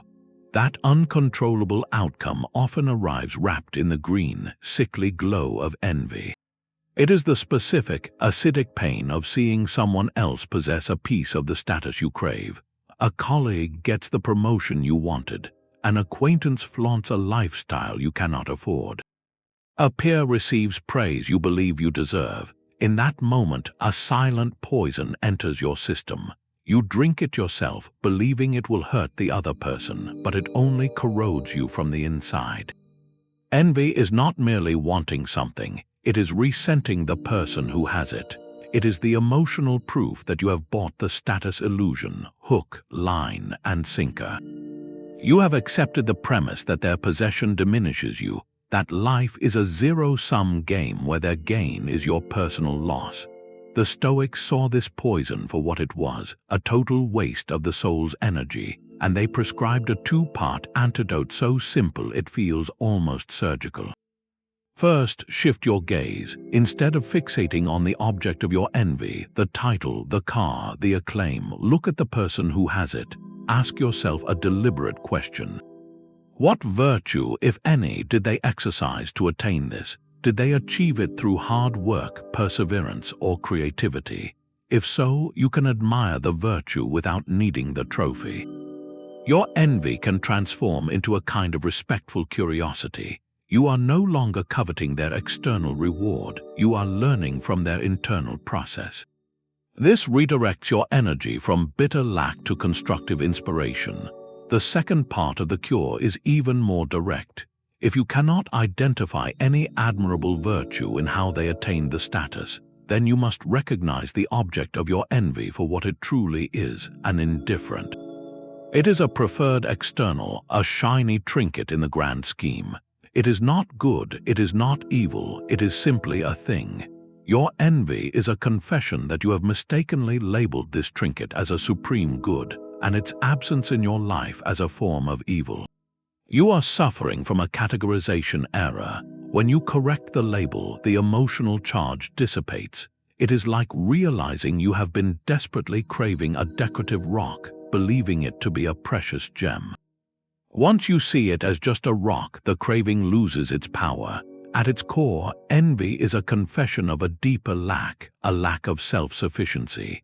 It whispers that you are not enough on your own, that you require this external symbol to feel complete.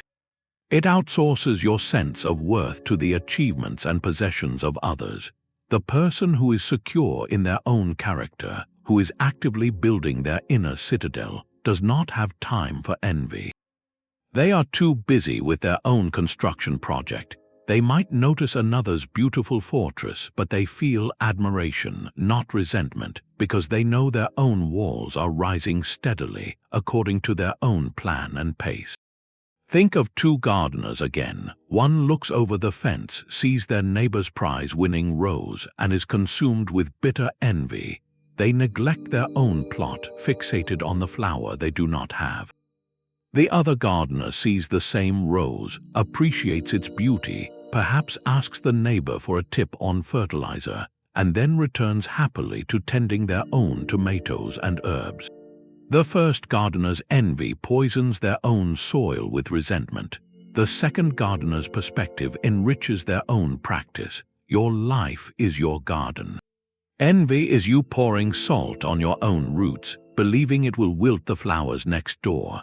The Stoic asks you to put down the salt shaker. Look at what is actually growing in your own soil, and get back to work with the quiet confidence that your harvest, the harvest of character, is the only one you were ever meant to reap. The poison of envy dissolves when you learn to see what you already hold in your hands. This is where the Stoics performed one of their most brilliant psychological maneuvers. They did not just tell you to be grateful, they gave you a tool to feel it deeply and immediately. They called it premeditatio malorum, the premeditation of evils. At first glance, it sounds bleak. You are instructed to regularly, calmly contemplate losing the things you have, your health, your home, your relationships, your current position in life. You do not dwell on fear, but on the simple, factual possibility. You think, this job I have, I could lose it tomorrow. This comfort I enjoy, it could vanish.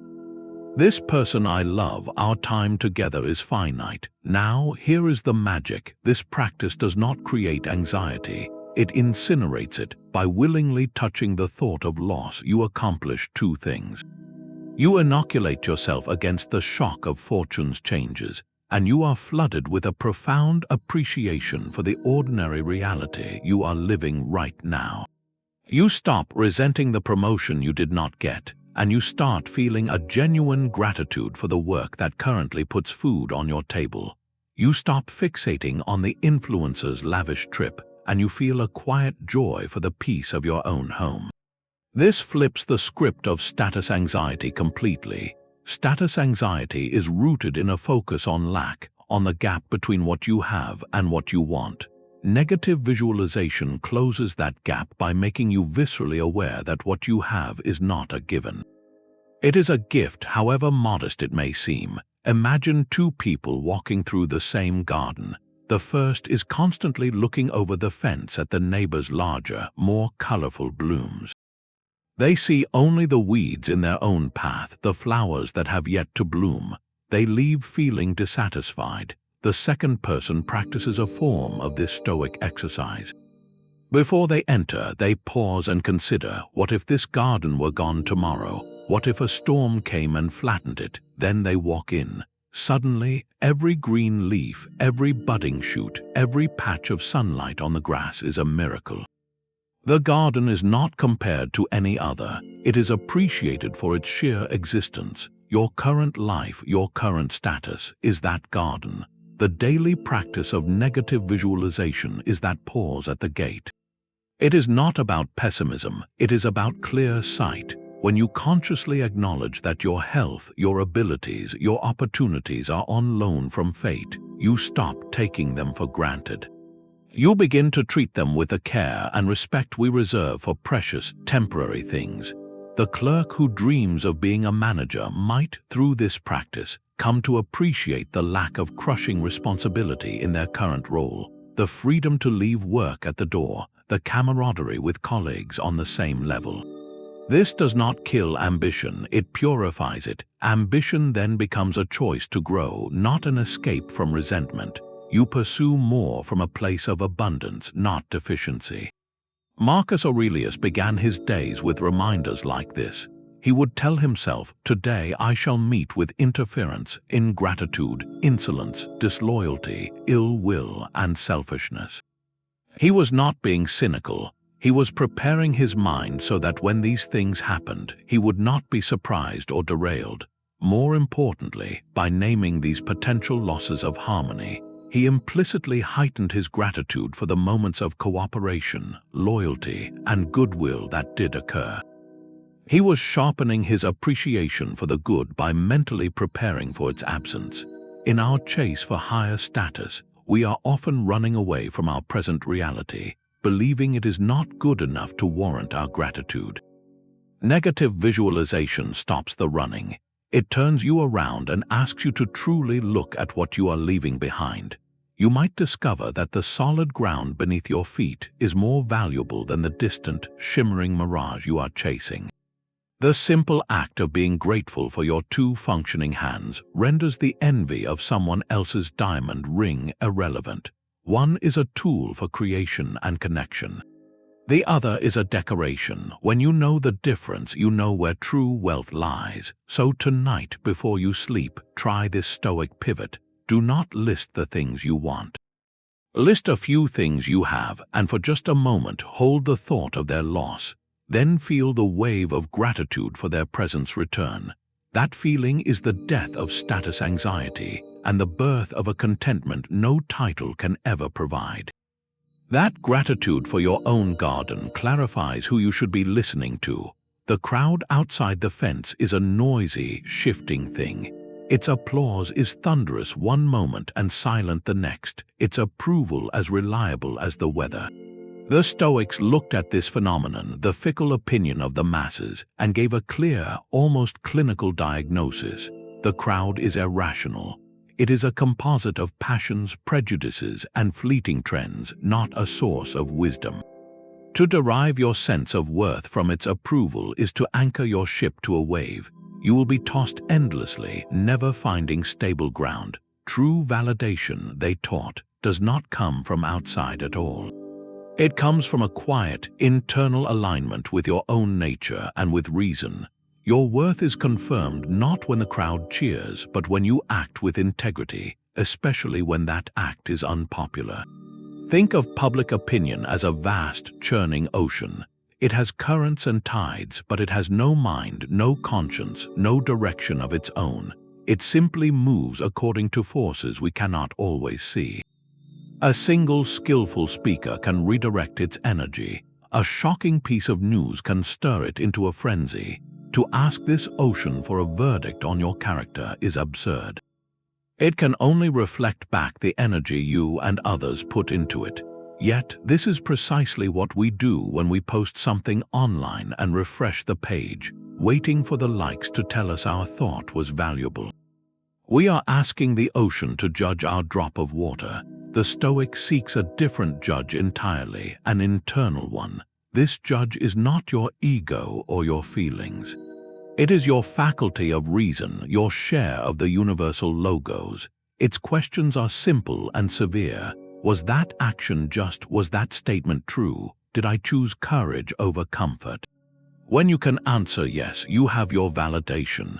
It is immediate, it is irrevocable, and it requires no audience. The opinion of the crowd becomes irrelevant data.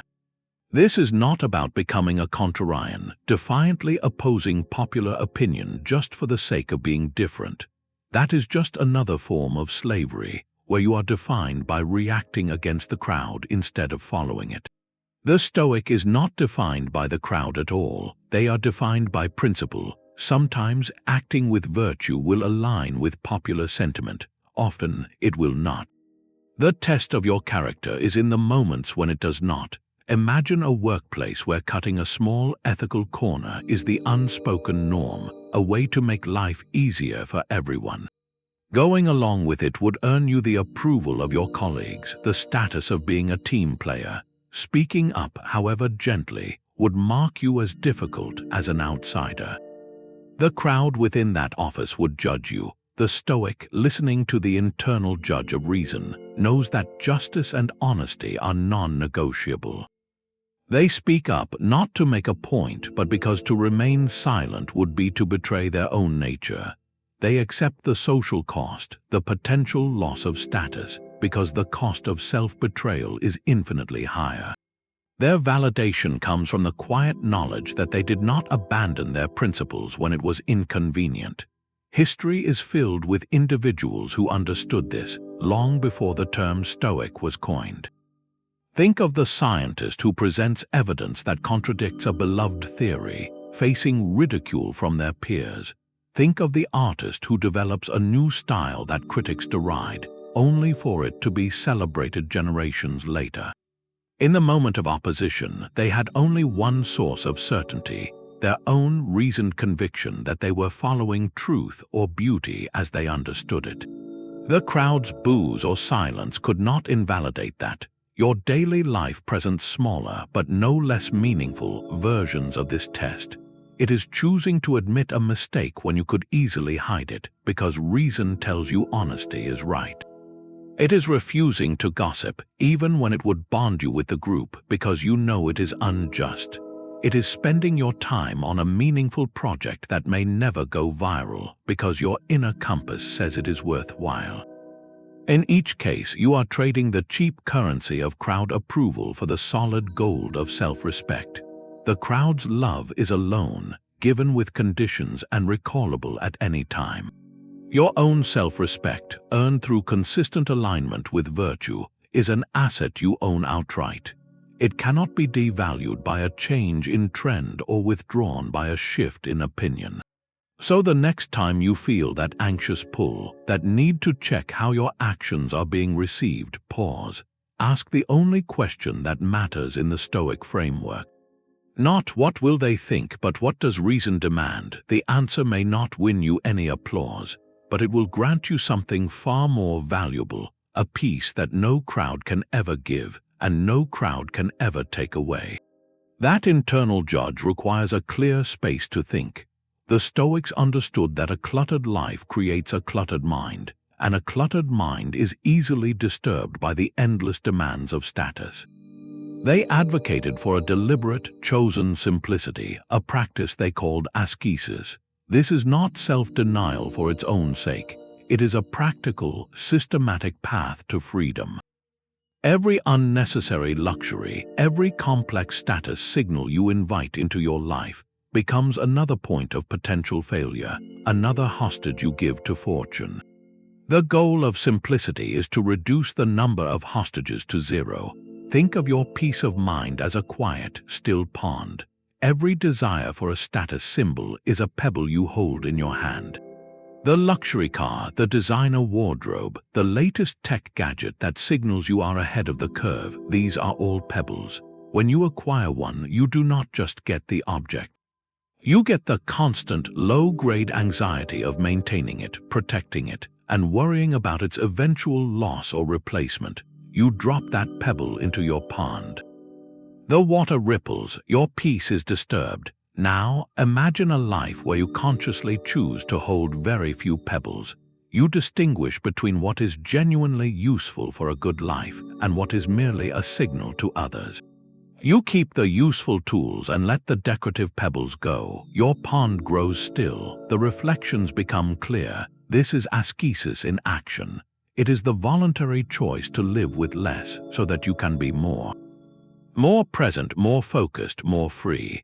A simple wardrobe means you are not anxious about fashion trends. A modest, functional home means you are not enslaved to a massive mortgage or the constant upkeep of a showpiece. Using technology as a tool rather than a trophy means you are not chasing the exhausting cycle of endless upgrades. Each simplification is a declaration of independence. You are telling the status game, you cannot tempt me with that, because I have decided I do not need it to be happy or worthy. The philosopher Seneca, despite his wealth, was a fierce advocate for this. He regularly practiced living on the bare essentials for set periods. He wrote, "Set aside a certain number of days, during which you shall be content with the scantiest and cheapest fare, with coarse and rough dress, saying to yourself the while, 'Is this the condition that I feared?'" He was not preparing for poverty. He was proving to himself that his happiness was not stored in his possessions. He was draining the status symbols of their power over him. By knowing he could live without them, he was free to enjoy them without being owned by them. In our modern context, simplicity is a radical act of mental hygiene. The digital age bombards us with status signals every second. The curated vacation photos, the humble brags about busyness, the display of exclusive experiences, these are all pebbles being thrown into the collective pond, and we feel every ripple. Choosing simplicity means building a filter. It means asking before any purchase or commitment, not will this impress people, but will this improve my life? Will it add to my peace, or will it become another thing I must manage and defend? This does not mean living in an empty room or rejecting all beauty. It means surrounding yourself only with things that serve a purpose or bring genuine, lasting joy, free from the need for external validation. The simple, well-made chair you sit in every day. The single piece of art that speaks to your soul, not the collection assembled to demonstrate taste.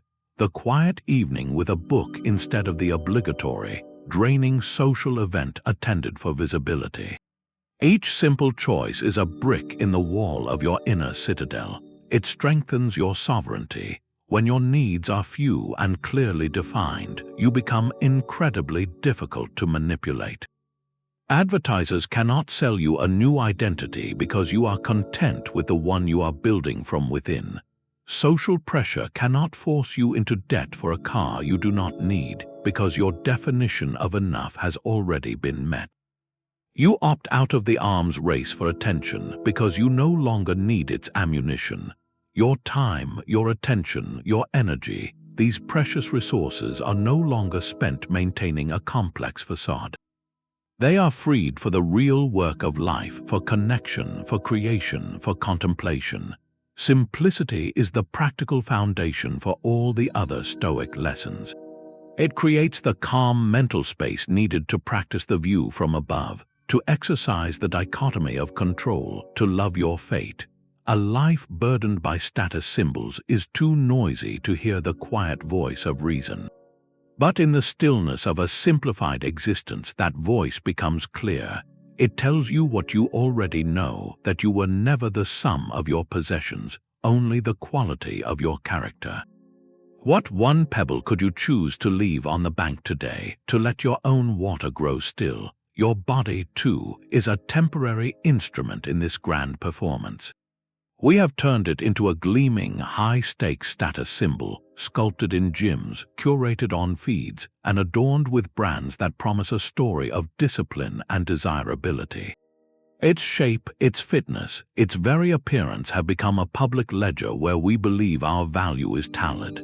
The Stoics observed this ancient obsession with the physical form and offered a perspective so grounding it can feel like a release. They saw the body not as an ornament to perfect, but as a loan from nature. It is a vessel entrusted to you for a finite journey. Your duty is not to worship its exterior, but to care for it responsibly, and most importantly, to use it well. Its worth lies not in its aesthetics, but in its utility for virtuous action. Think of a musician and their violin. A foolish musician might spend all their time polishing the wood to a high shine, adorning it with gold leaf, and obsessing over every minor scratch on its surface. They present it in a velvet case, hoping its beauty will impress the crowd, but they never practice. When asked to play, they produce only discordant noise. The violin, for all its polish, has failed its essential purpose. A true master musician keeps their instrument clean and in good repair, yes, but their focus is on the music it can produce. The value is in the harmony created, not the gleam of the varnish. Your body is that instrument. Nature or the cosmos has loaned it to you. To neglect its basic health through gluttony or sloth is to disrespect the loan, like letting the violin's strings rust and its wood crack. But to obsess over its sculpted appearance, to tie your entire sense of worth to its reflection, is to mistake the instrument for the music. You are polishing the case while the symphony goes unwritten. The Roman Stoics lived in a culture equally fixated on physical ideals: the athlete, the soldier, the adorned noble. Yet Epictetus, who walked with a limp from his time in slavery, taught that a limp is only an impediment to the leg, not to the will. The body's limitations or its conventional beauty are indifference. They are part of the costume. What matters is what you command the body to do. Does it carry you to help a friend? Do your hands create something useful or offer comfort? Does your voice speak with honesty and kindness? This is the music. The shape of the hands that do the work is irrelevant. This reframes every hour spent in the gym, every choice at the table. The goal shifts from sculpting a statue for others to admire to maintaining a reliable vehicle for your character. You exercise not for the mirror, but for the stamina to persevere through a long day of meaningful work. You eat well not for a number on a scale, but for the clarity of mind to make wise decisions. The body becomes a tool for service, not a trophy for display. When you see it this way, the crushing pressure to conform to an impossible aesthetic standard simply evaporates. You are freed from comparing your loaned instrument to anyone else's. A borrowed violin and a borrowed cello are different in form, but both are meant for the same thing: to make music. Your body, in its unique form, is meant for the same thing as every other: to act with virtue. The athlete who uses their strength to bully, and the sedentary person who uses their gentle presence to console, who has used nature's loan more wisely. The answer has nothing to do with physique. The body is the vessel, the character is the cargo. Your true work is on the cargo. So the next time you feel that familiar pang of physical inadequacy, that worry about how you are perceived, pause and thank nature for the loan.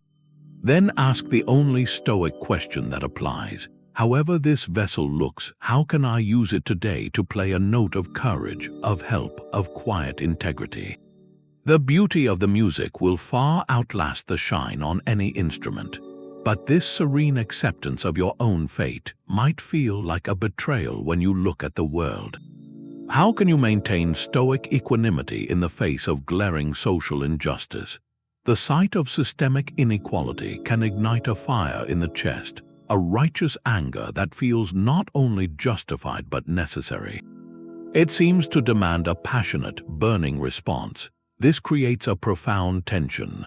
Does Stoicism ask us to be passive, to accept even cruelty and unfairness with calm detachment? The answer is a decisive no, but it requires a crucial distinction the ancient Stoics were meticulous about. They did not advocate for passive acceptance of injustice. They advocated for virtuous action to correct it. The enemy is not the desire for a better world, but the specific, seizing passion of anger itself. Anger, in the Stoic view, is a temporary madness. It is a cloud of judgment that obscures reason precisely when you need it most. It convinces you that your fury is a tool for change, when in reality, it is a fire that burns your own capacity for effective action first. Think of a surgeon who becomes enraged upon finding a tumor. Their anger at the disease is understandable, even righteous. But if they allow that anger to cloud their hand, to make them operate with haste and fury, they will harm the patient. The virtuous response is to channel that initial alarm into a clear, focused, and precise action to remove the problem. The anger itself is not the surgery. It is a dangerous contaminant in the operating room. The Stoic goal is to enter the room with steady hands. This is the core of the distinction. You can and should judge an act as unjust. You can and should feel a profound commitment to making things right. This is the work of your rational faculty, aligned with the virtue of justice. But the boiling, personal, reactive heat of anger is a different creature. It is a passion that says this should not be, and it makes you its puppet. It hijacks your reason and replaces it with a desire for retribution, for lashing out, which often perpetuates the very cycles of harm you wish to end. The activist who works from a place of burning hatred for their opponents may achieve short-term goals, but they often exhaust themselves and alienate potential allies. Their message becomes one of division. The activist who works from a place of clear-eyed commitment to justice, who can articulate the problem without being consumed by contempt for the people perpetuating it, builds broader, more sustainable movements. Their energy is directed at the system, not wasted on the corrosive inner storm of rage. Marcus Aurelius, while leading brutal military campaigns, constantly reminded himself to act without anger or hatred. He saw his adversaries as human beings acting from their own flawed reasoning, not as monsters. This was not a weakness. It was a strategic and moral strength that allowed him to negotiate, to administer justice, and to govern a vast empire without being ruled by the passions of war. His equanimity was the stable platform from which effective, virtuous action could be launched. So the Stoic response to social injustice is not to sigh and say it is all fate. It is to say this is wrong, and my rational nature compels me to work toward making it right. But I will do so with the tools of wisdom, courage, and justice, not with the blinding, self-destructive weapon of anger. Your calm is not compliance, it is your greatest strategic asset. It allows you to see the levers of change clearly, to persuade rather than merely protest, to build rather than just burn down. The fire of anger burns hot and fast, leaving only ashes. The steady flame of a committed heart endures, and it can light the way for others. Where in your life have you mistaken the heat of your anger for the strength of your conviction? The surgeon's steady hand is not born in the operating room. It is forged through relentless, deliberate practice. This is the logic behind one of the most misunderstood Stoic exercises, the practice of voluntary hardship. It sounds like self-punishment, a strange austerity for its own sake, but its true purpose is not pain, but immunization. You are giving yourself a controlled dose of discomfort to build immunity against the fear of losing your comfort, and with it, your perceived status. Think of it not as deprivation, but as a vaccine for the soul. A vaccine introduces a weakened version of a virus, so your body learns to fight it off without ever facing the full disease. Voluntary hardship introduces a manageable version of loss, so your mind learns it can survive, even thrive, without the things it clings to. You are proving a point to the most important audience, yourself. You take a cold shower not because you enjoy the shock, but to demonstrate that your peace does not depend on perfect warmth. You skip a meal not to glorify hunger, but to remember that your clarity and energy are not hostages to constant satiation. You choose a walk over a taxi, a simple meal over an extravagant one, a period of digital silence over constant noise. Each act is a small, deliberate experiment in sovereignty. It answers the anxious question whispered by status anxiety, what if I lose it all? Your voluntary act replies, I already have for a moment, and I am still here, undiminished. The philosopher Seneca, who could afford every luxury, regularly practiced this.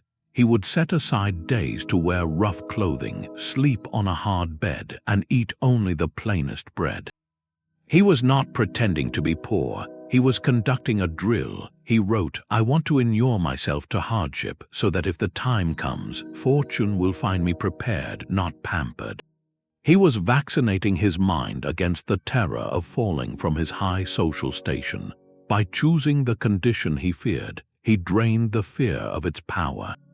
The hardship was not the goal, the freedom from the fear of hardship was. In our modern context, this practice directly attacks the engine of status seeking. We chase comfort, luxury, and convenience not just for their own sake, but because we have developed a phobia of their opposites.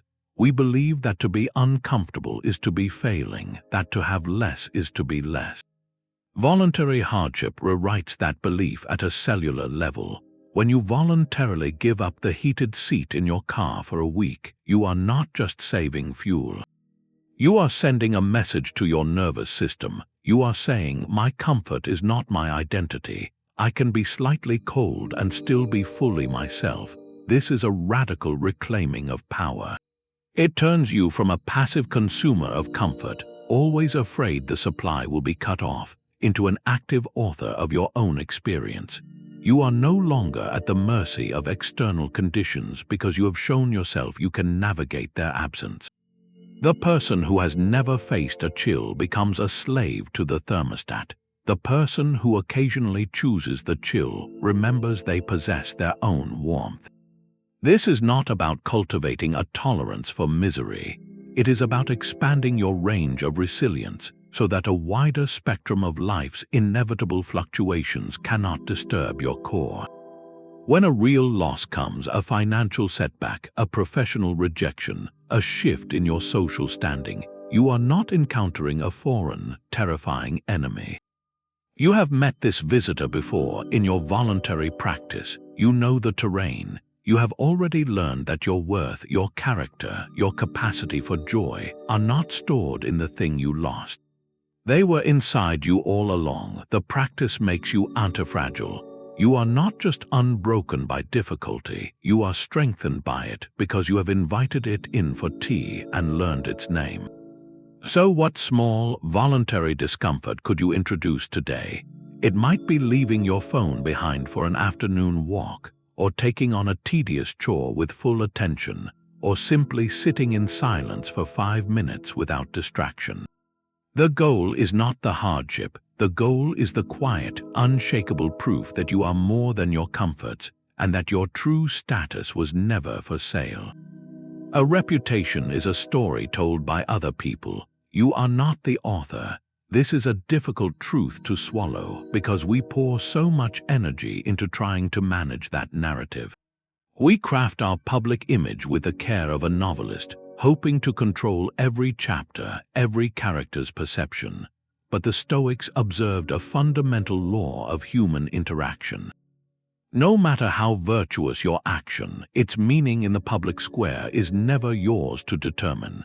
It passes through the filters of other people's biases, their insecurities, their limited perspectives, and their own personal stories. Your act of quiet generosity can be spun as a calculated bid for favor. Your decisive leadership can be labeled as arrogance. Your honest mistake, confessed openly, can be weaponized as proof of incompetence.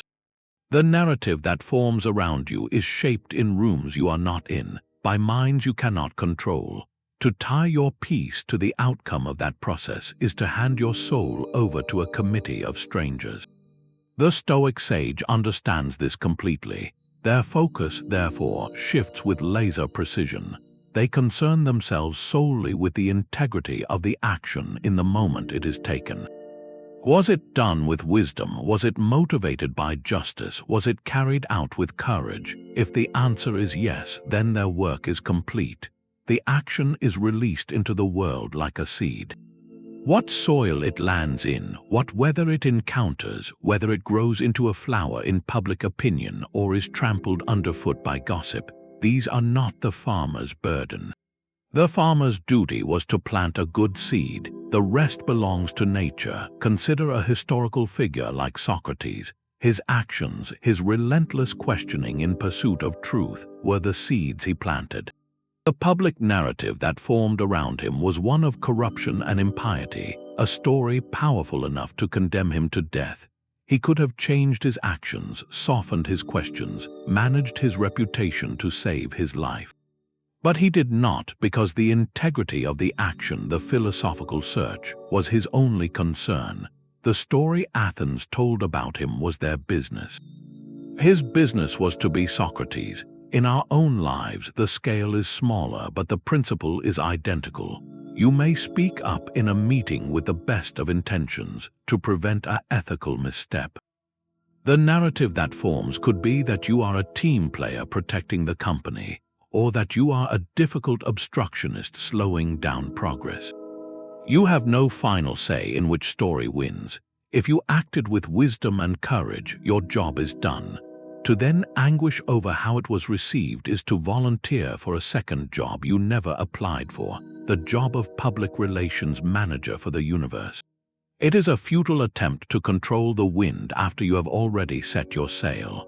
This is why the Stoics placed such emphasis on intention. Your reputation lies in the realm of external things, the realm of indifference. It is made of other people's thoughts. Your intention, however, is an internal event. It is yours alone, a sacred space where you have absolute sovereignty. When you act, you can only guarantee the purity of the intention behind it. You cannot guarantee its reception. To demand a good reputation as a reward for good action is like demanding that the sky applaud every time you breathe correctly. It is to misunderstand the nature of the transaction. You are not trading virtue for acclaim. You are living in alignment with your nature, period.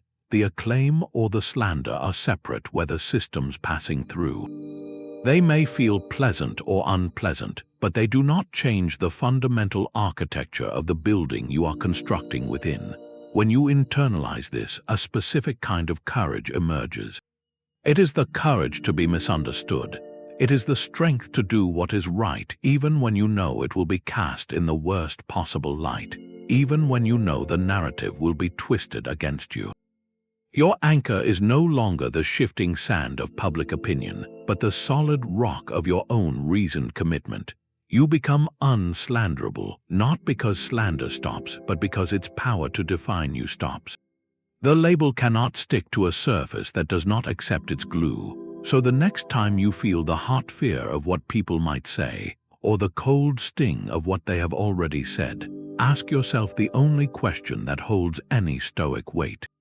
Did I act with integrity? If the answer is yes, then you can look at the storm of words swirling around your name and see it for what it is, just weather.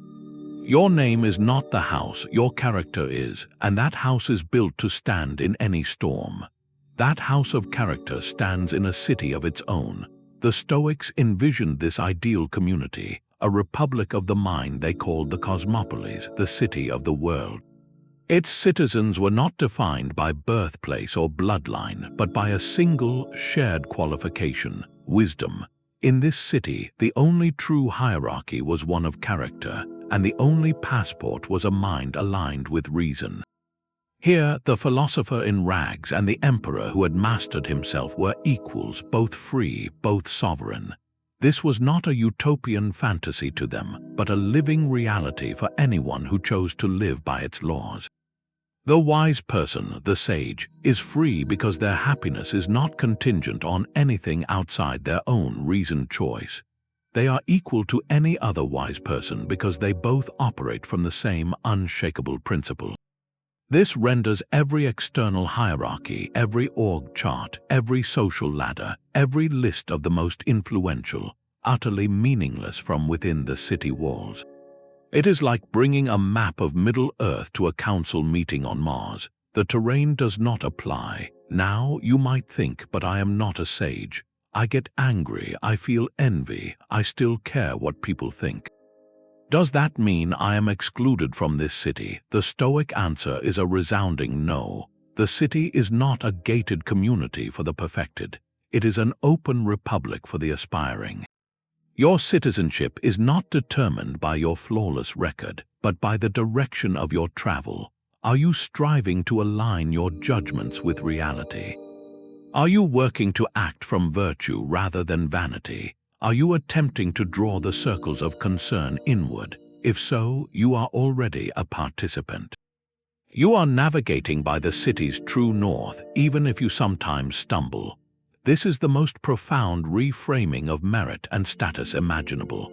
Our world offers a dizzying array of meritocracies. You can merit a promotion through skill, merit fame through entertainment, merit wealth through shrewdness. But these are all games within games, hierarchies built on shifting sand. The Stoic hierarchy is the only one built on bedrock, the merit of your character. It is the only hierarchy where the ranking is both perfectly just and entirely within your control. No committee can vote you out. No market can crash your position. No rival can sabotage your standing. You advance solely by your own commitment to wisdom, courage, justice, and temperance. Think of two people in a modern corporation. One has climbed to the executive suite through cunning, manipulation, and taking credit for others' work. They have high external status. The other works in a mid-level role, but is known as the person of profound integrity, the one who mentors newcomers, who speaks truth even when it is unpopular, who is calm in every crisis. Within the corporate hierarchy, the first person is superior. Within the Stoic cosmopolis, the second person is the true aristocrat. Their merit is of a different, higher order. They may never be the boss, but they are already free. When you begin to see yourself as a citizen of this inner city first, your relationship with every external hierarchy softens. You engage with them, you play your part, but you no longer confuse their temporary rankings with your eternal worth. You can pursue a promotion not because you need its title to feel important, but because the new role might be a better platform for your skills and service. You can accept not getting it without feeling demoted in the only ranking that truly matters, your own progress toward wisdom. The goal is not to arrive at some perfect state of sagehood overnight. The goal is to orient your life so that you are, day by day, earning your citizenship in the only republic that grants unconditional freedom. Every time you choose patience over irritation, you are casting a vote in this city. Every time you choose generosity over selfishness, you are paying your taxes. Every time you see past someone's external status to their shared humanity, you are honoring a fellow traveler, a potential citizen. This is the equality that matters, not an equality of outcome or possession, but an equality of potential access to the only thing that makes a life good. The street cleaner and the CEO have the same starting line in this race. They both have a mind capable of reason, a heart capable of virtue. The race is not to the top of an org chart, but to the depths of one's own character. Who is winning is a question only you can answer for yourself. So tonight, ask yourself this quiet, civic question. By the laws of the inner cosmopolis, the only city that never falls, how good a citizen was I today? Leisure has been stolen. We have taken the ancient idea of rest and reflection and turned it into another frantic stage for the performance of status. The luxury resort photograph, the exotic destination check-in, the expensive hobby gear displayed like trophies, these are not acts of restoration. They are acts of consumption, carefully curated chapters in the public story of our lives. We return from them more exhausted than we left, having traded quiet for spectacle, and we call it a break. The Stoics would look at this and see a profound misunderstanding of what leisure is actually for. They had a word for its true purpose, skol, from which we get our word school. For them, leisure was not the absence of work, but the presence of a different kind of work, the most important work of all. It was the sacred space for philosophy, for the study of life, for the strengthening of the inner citadel. It was not an escape from reality, but a deeper engagement with it. Imagine two people with a week of free time. The first spends a small fortune to fly to a crowded, famous destination. Their days are a checklist of photo opportunities and purchased experiences. Their social media feeds a stream of evidence that they are living well. They return with souvenirs and a kind of hollow fatigue. The second person stays close to home. They take long walks without a phone. They reread a challenging book that makes them think. They sit quietly in a garden and simply observe the patterns of light and growth. They might have a difficult conversation with a loved one that clears the air, or finally write that letter they have been putting off. they return to their routine feeling clearer, calmer, more integrated. From the dizzying height of modern status display, the first person is winning. From the bedrock of Stoic philosophy, the second person is truly at leisure. They have used the time not to display their life, but to examine it and repair its foundations. Skoll was the essential fuel for the philosophical life.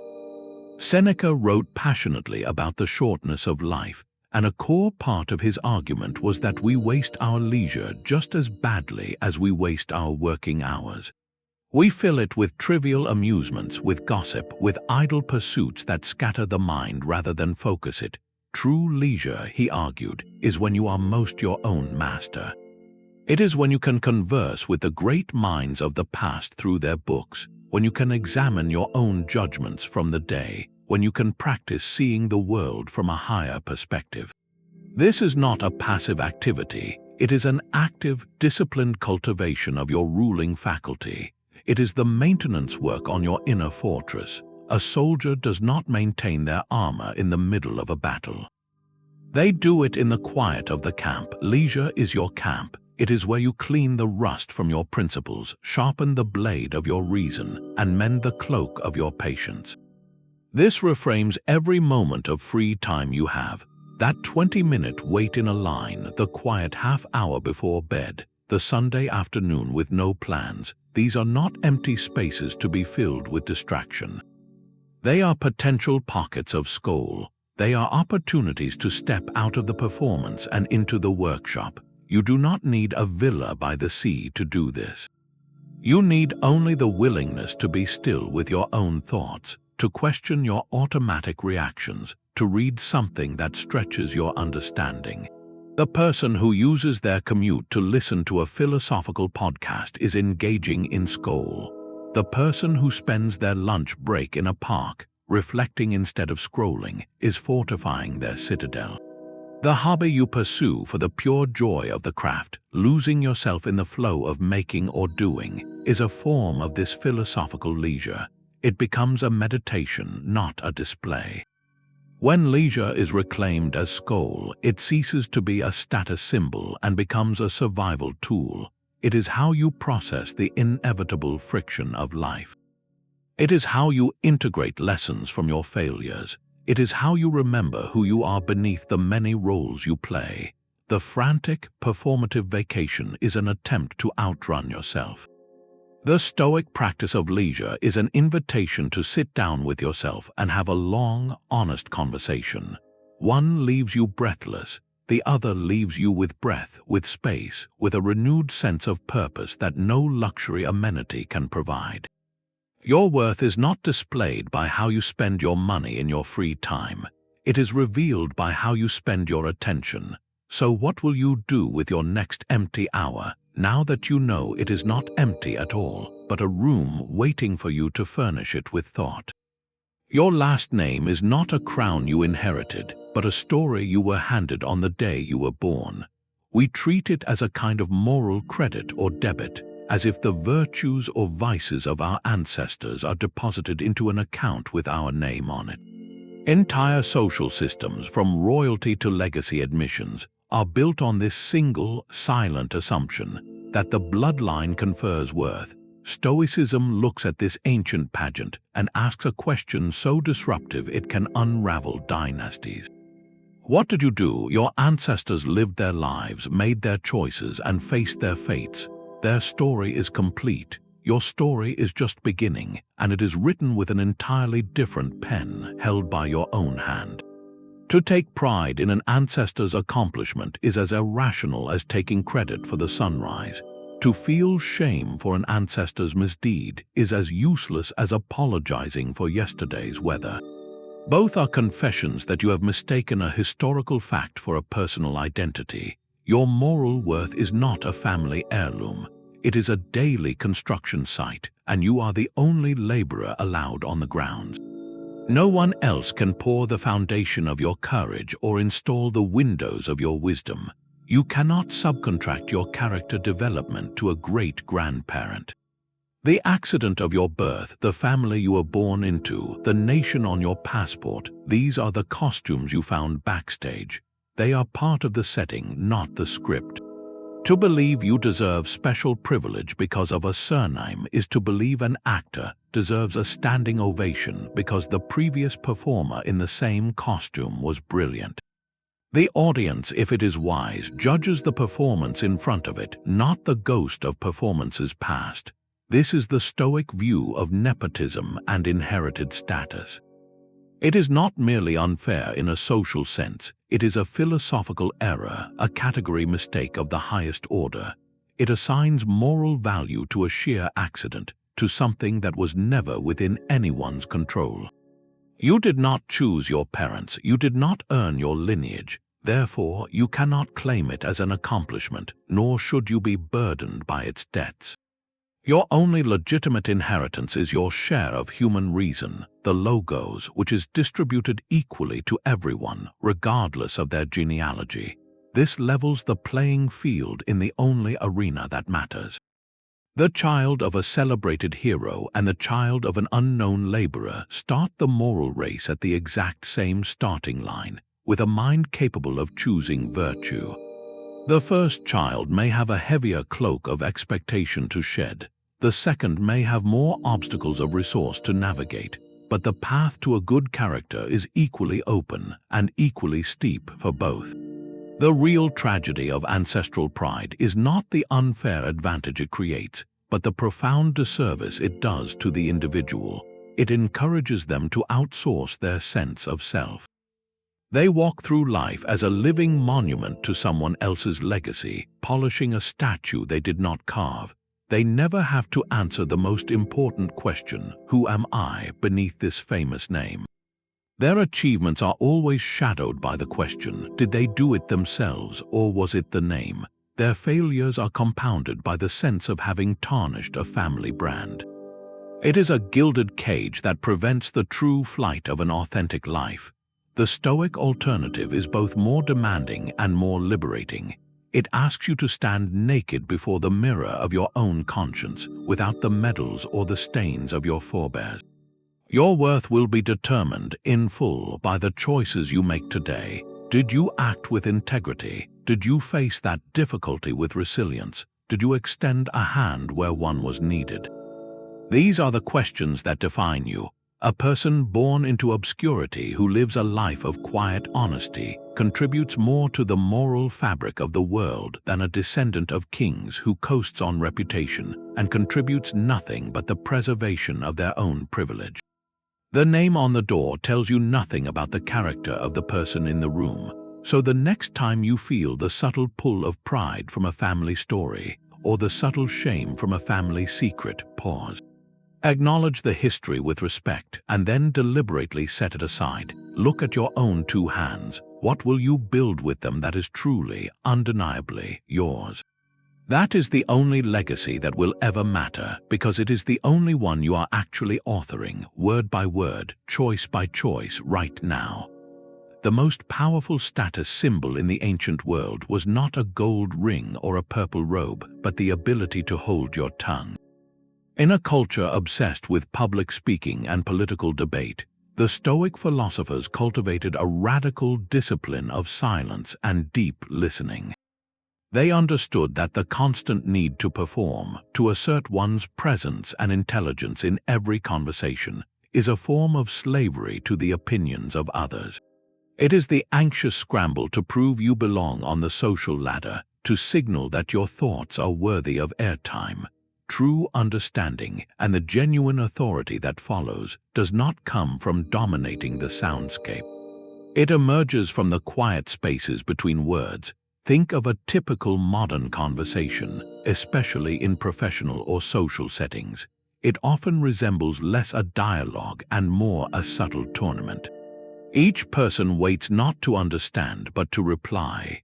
We listen just enough to formulate our own next point, our own clever anecdote, our own display of knowledge that will subtly elevate our standing in the group. The focus is on performance, not connection. The goal is to be seen as smart, important, or influential. This transforms human interaction into a transactional exchange of status signals, leaving everyone mentally exhausted and profoundly unheard. The Stoic asks a simple, disruptive question. What if you entered a conversation with no goal other than to understand? What if your only performance was the quiet discipline of your attention? This is the practice of disciplined speech, and it begins with the recognition that most of what we feel compelled to say is unnecessary. Epictetus offered a ruthless filter. Ask yourself before you speak, is it true? Is it necessary? Is it kind? This three-part test immediately silences the vast majority of our chatter, which is often reactive, self-aggrandizing, or simply noise designed to fill the silence we have been taught to fear. Silence, in a world that equates it with awkwardness or ignorance, becomes a revolutionary act of self-possession. It declares that your worth is not measured in decibels, that you are secure enough to learn, to observe, to simply be present without asserting your narrative over the moment. The complementary skill to disciplined speech is deep listening. This is not the passive, polite nodding while planning your lunch. It is an active, generous, and focused engagement with the reality of another person. You listen to hear their meaning, to perceive the logic or emotion behind their words, to understand their perspective as a unique expression of the shared logos. You are not listening to find flaws to critique or openings to interject. You are listening as an archaeologist listens to the earth with patience and respect for what might be revealed. In this mode, you are not a performer on a stage, but a student in a vast, living library. Every person you meet holds a volume of experience you have not read. The wisdom gained from this practice is of a different quality than the knowledge gained from speaking. Speaking often reinforces what you already think you know. Listening introduces you to what you do not know. It reveals the hidden assumptions in a debate, the unspoken fears in a negotiation, the quiet hope in a friend's complaint. The person who listens deeply in a meeting often has a clearer grasp of the true dynamics at play than the person who spoke the most. Their eventual contribution, when they do choose to speak, carries the weight of genuine understanding, not just the desire to be heard. Their words are fewer, but they land with precision and grace because they are born from comprehension, not competition. Consider two leaders. The first enters every room ready to broadcast their vision, to impress with their insight, to steer the conversation toward their own conclusions.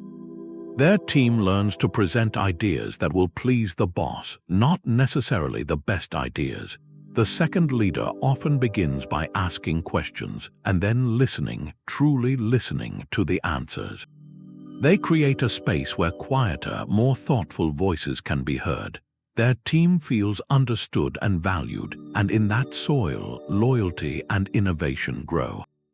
The first leader's status is loud but fragile, built on a performance that requires constant energy to maintain. The second leader's authority is quiet and durable, built on the respect earned by seeing and hearing others clearly. This stoic shift from performing to listening fundamentally alters your relationship with social anxiety. When your goal is to understand rather than to impress, the pressure vanishes. You are released from the exhausting work of managing your image in real time. You can be fully present. You might miss your chance to share a brilliant thought, but you will gain something far more valuable, a genuine connection to the reality of another human being and a clearer picture of the world as it actually is. Your social worth ceases to be something you assert and becomes something you cultivate through the quality of your attention. In the silent space of true listening, you will hear not only others, but finally, the steady, guiding voice of your own reason. What might you learn if your next conversation began not with a point to make, but with a space to hold? This quiet listening is the final rehearsal for a much greater silence. The culmination of all these Stoic lessons is not a new set of beliefs to hold, but an old, fragile identity to release. We have been carefully examining the architecture of the ego, that anxious, chattering self that believes it is its job title, its follower count, its ancestral name, its carefully curated story. Every lesson has been a tool to loosen one brick, to weaken one beam in that fragile structure. The ultimate goal is not to destroy the self, but to witness the quiet death of the ego, so that a truer self can be born. This is the psychological liberation promised at the start, the final deconstruction of the illusion. The ego is the part of you that lives in comparison. It is the internal narrator that constantly translates the world into a personal drama of winning and losing, of being ahead or behind. It is the voice that feels insulted by a slight, inflated by a compliment, and terrified by obscurity. Its fuel is the very social status we have been dissecting. It needs the ladder to feel tall, the audience to feel real. Without these external mirrors, it fears it will cease to exist. And in a profound sense, it is right. The Stoic project is to gently, methodically turn off the fuel supply. When you stop feeding the ego with your concern for things outside your control, when you withdraw your investment from the opinions of others and the symbols of hierarchy, it begins to starve. Its voice grows fainter, its dramas lose their gripping power. This is not a violent suppression, but a natural fading, like the quieting of a room when the last guest has finally gone home. What remains in that quiet is not a void, but your essential nature. The Stoics called this the hegemonikon, the ruling faculty, your capacity for reason. This is the self that was there all along, obscured by the noisy performance of the ego. This self does not need to be constructed or earned. It is not built from achievements or accolades. It is recognized. It is the part of you that can observe the ego's tantrums with gentle detachment, that can choose a virtuous action simply because it is right, that feels connected to others through shared reason rather than separated by competition. This self is aligned with nature because it operates from its own nature, rational, social, and capable of choice. Its goal is not to accumulate status, but to express virtue. Its happiness is not conditional on external events, but is the natural state of a mind living in accordance with its design. Think of it as the difference between a leaf and the tree. The ego is the leaf fluttering desperately in every social breeze, believing its importance is tied to how high it is on the branch, how green it is compared to others, how much sunlight it catches. It is terrified of the autumn wind. The true self is the tree itself, rooted and still. It holds the leaf, but it is not the leaf. It experiences the wind, but its identity is not shaken by it. Its worth is in its deep, steady growth, in its silent drawing of nourishment from the earth, in its providing of shelter. When the leaf finally detaches and falls, the tree is not diminished. It is simply and fully itself. This shift from leaf to tree is the real deconstruction. It is the systematic dismantling of a borrowed identity and the quiet homecoming to your own. You stop trying to manage the reflection in 1,000 shattered mirrors and instead become the source of the light. Your social status becomes one leaf among many on your branches. It may be there, it may be vibrant, but it is no longer the definition of the tree. You can engage with the world of status, you can play your roles, but you do so from the unshakable position of the rooted self. A criticism lands like a breeze on your leaves. A promotion is like a season of abundant growth. Neither changes the core of what you are.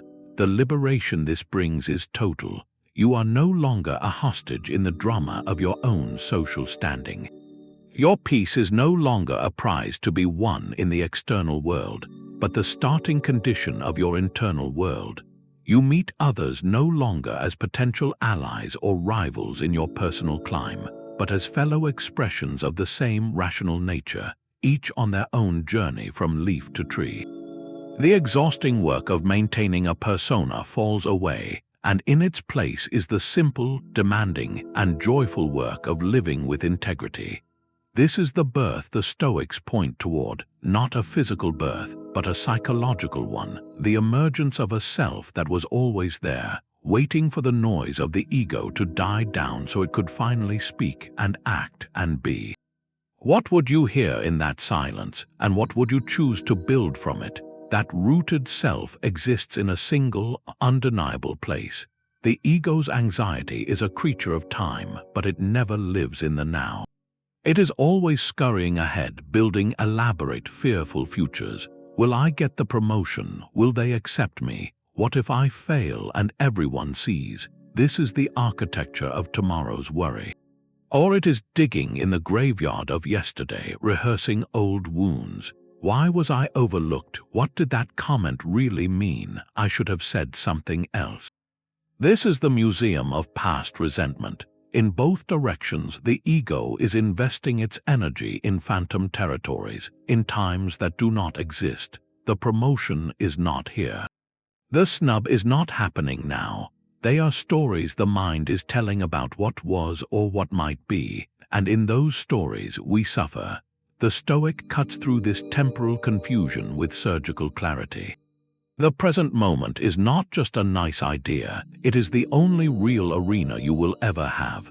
The past is a memory, the future is a prediction, but right now, this breath, this choice, this single step, is the only territory where you can actually plant your feet and act. It is the only time virtue can be practiced, because action itself is always a present tense verb. You cannot be courageous yesterday. You cannot be wise tomorrow. You can only exercise those qualities in the immediate reality facing you. Think of a tightrope walker high above the ground.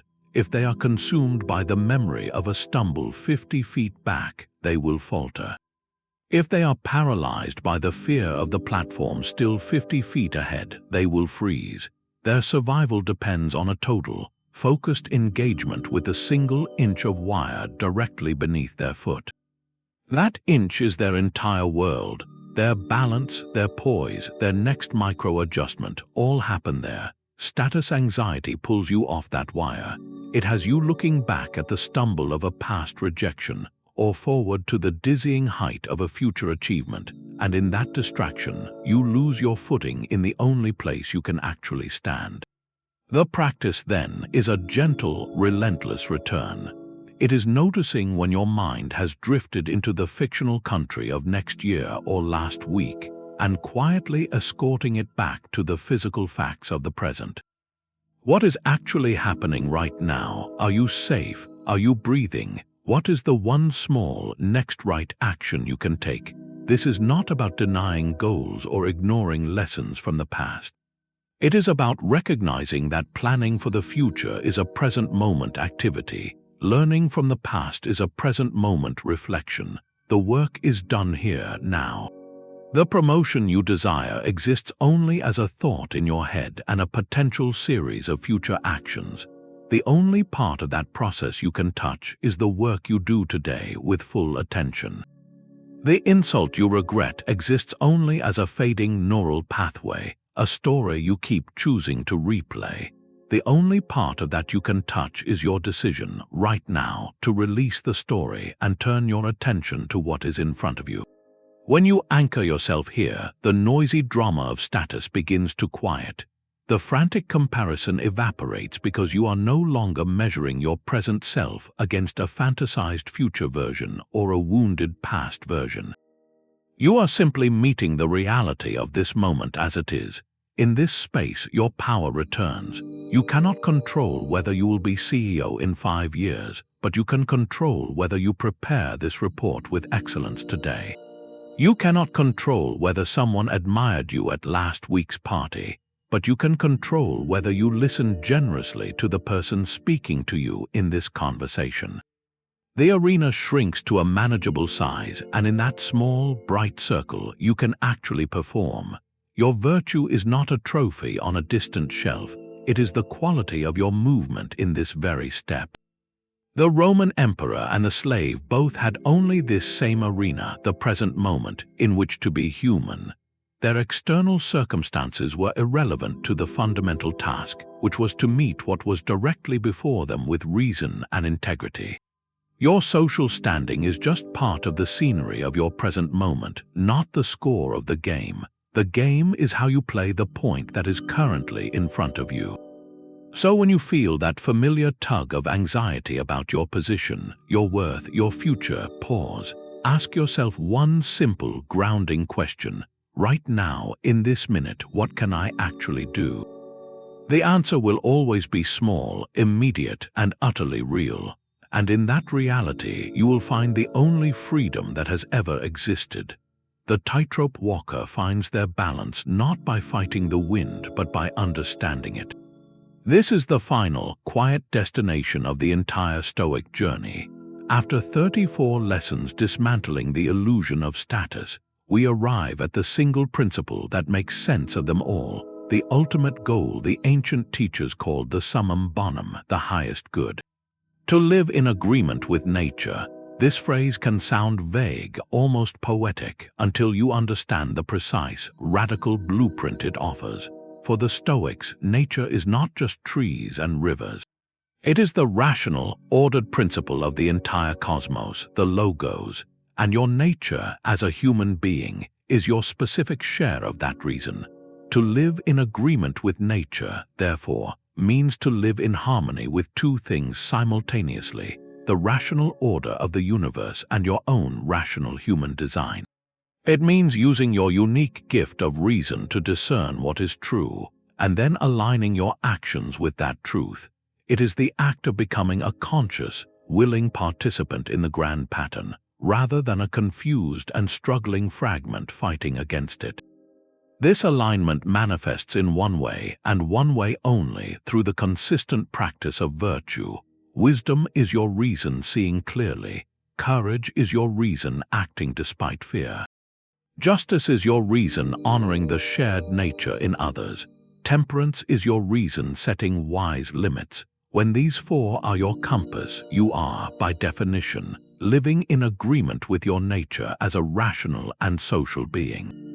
You are fulfilling the purpose for which you were designed. Now hold this complete idea, this living in agreement with nature, and place it beside the frantic, glittering spectacle of social status. The contrast is so stark it becomes almost humorous. The entire conceptual framework of status, with its ladders and titles and follower counts, is revealed for what it truly is, a distracting, man-made fiction. It is a game invented by humans who have forgotten their nature. It has no basis in the rational order of the cosmos. The universe does not care about your job title. The stars are not impressed by your luxury car. The principle of the logos does not rank individuals by their wealth or fame. These are stories we tell ourselves, elaborate plays we perform on a tiny, self-constructed stage, while ignoring the vast, silent theater of reality that surrounds us. To make social status your aim is to turn your back on nature. It is to take a mind built for understanding universal principles and force it to obsess over tribal hierarchies. It is to take a heart wired for connection and cooperation and train it for competition and comparison. This is the root of the dissonance we feel, the anxiety that haunts the chase. We are trying to live against our own design. Imagine a dolphin, a creature perfectly evolved for the ocean, suddenly deciding that its worth depends on how high it can climb a tree on shore. It would exhaust itself, fail miserably, and feel a profound sense of inadequacy, all while ignoring the boundless ocean where it could move with effortless grace and power. The dolphin's nature is to swim. Your nature is to reason and to connect. Chasing status is you, the dolphin, trying to climb that tree.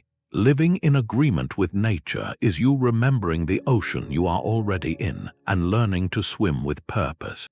When your highest goal shifts from climbing to swimming, from status to virtue, the entire world changes. The promotion is no longer a trophy to win, but a set of conditions within which to practice leadership justly. Criticism is no longer a personal attack, but data about another person's perspective to be considered with wisdom. Even poverty or obscurity cease to be marks of failure and become simply the specific currents in your part of the ocean, the conditions you must navigate with courage and resilience. The external circumstances become the weather, and your character becomes the climate. You stop asking, "How do I look on this tree?" and start asking, "How well am I swimming in this sea?" This is the ultimate deconstruction. The illusion of status does not just fade, it becomes irrelevant. It is like worrying about your rank in a game of checkers while standing on the rim of the Grand Canyon. The scale of one makes the other seem not just small, but utterly inconsequential. Your life is no longer a resume to be built for others, but a philosophical project to be lived for its own sake. The quiet satisfaction of a choice made with integrity replaces the loud, fleeting thrill of public approval. This is the freedom that was promised at the very beginning. It is not freedom from all difficulty, but freedom from the self-imposed slavery of a meaningless race. It is the freedom to be fully, authentically human, to use the reason you are given for its true purpose, to see the world clearly and to act well within it. When this is your aim, every single one of the 34 lessons clicks into place as a practical tool for that one unified purpose. They are not random tips for calmness. They are the specific instructions for remembering your nature and coming home to it. So tonight, as you look at your own life, ask the final, culminating question. Not what is my status, but am I, in this moment, living in agreement with my nature? The answer and the path forward will be found not in any external mirror, but in the quiet, rational light of your own mind. The 35 lessons are not a random collection of wise sayings. They are a single, integrated toolkit forged over centuries, designed for one specific task, dismantling the illusion that your worth is something to be awarded by the world. Each lesson interlocks with the next like the pieces of a master key. The view from above gives you the cosmic perspective to see the status game as small. The dichotomy of control shows you where to actually place your effort. Amor Fati teaches you to love the raw material of your specific life. The inner citadel is the fortress you build with that effort, brick by brick, through daily practice. Together, they form a complete operating system for a human being in a noisy, hierarchical world. This philosophy is the opposite of passive resignation. It is not about giving up or opting out. It is the most active, demanding reorientation you can undertake. It asks you to transfer the immense energy you currently spend on managing external perceptions, and to reinvest all of it into the one project you have total authority over, the construction of your own character. You are not withdrawing from the world, you are changing your point of engagement. You go from being a competitor in an arena you did not build to being an architect of your inner landscape. The goal is not to have no desires, but to desire only what is truly good virtue. It is not to feel no pain, but to understand the source of pain and to cease creating it for yourself through faulty judgment. This is empowerment, not escape. Think of a sailor who has been desperately trying to control the wind and the waves, exhausting themselves in a futile battle. The Stoic toolkit does not teach them to hate the sea or wish for a different ocean. It teaches them navigation. It shows them how to read the stars of their own reason, how to adjust their sails of intention, and how to find their course by the fixed points of wisdom, courage, justice, and temperance. The wind of public opinion still blows, the waves of fortune still rise and fall, but the sailor is no longer terrified or desperate. They are engaged in the skilled, active work of sailing. This is the coherent philosophy for a status-obsessed age. It does not tell you to quit your job or delete your social media, though it might lead you to simpler choices. It tells you to change what the job and the platform mean to you. Your career becomes your arena for practicing diligence and service. Your online presence becomes an exercise in disciplined speech and genuine connection, or a conscious decision to step away. The metrics shift from external validation to internal alignment. Every interaction, every challenge, every quiet moment becomes raw material for your craft. The person who masters this toolkit stops asking, "How do I climb higher?" They start asking, "How do I stand firm, right where I am, with more integrity today than I did yesterday?" This is the quiet revolution Stoicism offers, a reclaiming of your own sovereignty from a world that is all too eager to tell you who you should be. Your true status was never for them to decide. The glittering prizes we chase are made of smoke. We have built entire lives around the pursuit of a phantom, mistaking the applause of the crowd for the sound of our own heartbeat. This modern obsession with social status, for all its compelling urgency, is an illusion. It is a magnificent, shimmering mirage that promises an oasis of worth and belonging, but delivers only the dry, endless thirst of comparison and anxiety. Its foundation is not rock, but the shifting sands of other people's opinions, economic trends, and cultural whims. To build your sense of self upon it is to build a house on a fault line, condemned to perpetual, exhausting repair. The Stoic alternative, the 35 lessons we have walked through, offers not a different trophy, but a different foundation entirely. It asks you to turn your gaze from the dizzying, unstable heights of external hierarchy and to look instead at the ground beneath your own feet. Your character, your virtue, this is the only territory you truly own, the only empire you are guaranteed to rule from your first breath to your last. Your capacity for wisdom, courage, justice, and temperance is not subject to market crashes, algorithmic changes, or the fickle judgments of any committee. It is the internal, unassailable source of worth that the philosophers called your inner citadel. When this becomes your measure, the entire frantic performance of status loses its power over you. You are no longer an actor desperate for reviews, but the playwright crafting a story of integrity regardless of the audience's reaction. The freedom this brings is not the freedom of having everything, but the freedom of needing very little from the world to feel whole. It is the profound peace of knowing that your value was never up for debate, never something to be won or lost in a social competition. It was inherent, waiting only for you to stop looking for it in all the wrong places and to start cultivating it in the only place it has ever existed within. This is the ultimate deconstruction. The illusion does not just fade, it becomes irrelevant, like worrying about your score in a game you finally realize you do not have to play. Your life ceases to be a resume for others and becomes a living philosophy. So what comes next? The work is not in understanding these ideas, but in applying them. Choose one, just one of these 35 lessons. Perhaps it is the practice of defining what is enough for you, breaking the cycle of more. Maybe it is the daily audit of what is within your control, releasing the burden of trying to manage the uncontrollable. It could be as simple as a moment of negative visualization, consciously appreciating what you have by gently considering its temporary nature. Carry that single practice with you into your week.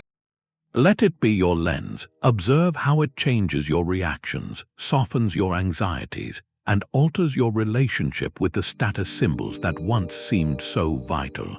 The path from illusion to freedom is walked one conscious, virtuous step at a time. We would love to hear which lesson resonates with you, or what you discover on your own journey. Share your reflections in the comments below, and let's continue this conversation, not as competitors on a ladder, but as fellow travelers learning to navigate by a different, truer north. Your peace is not a prize to be found at the top of any mountain. It is the ground you are standing on once you decide to stop climbing and simply stand.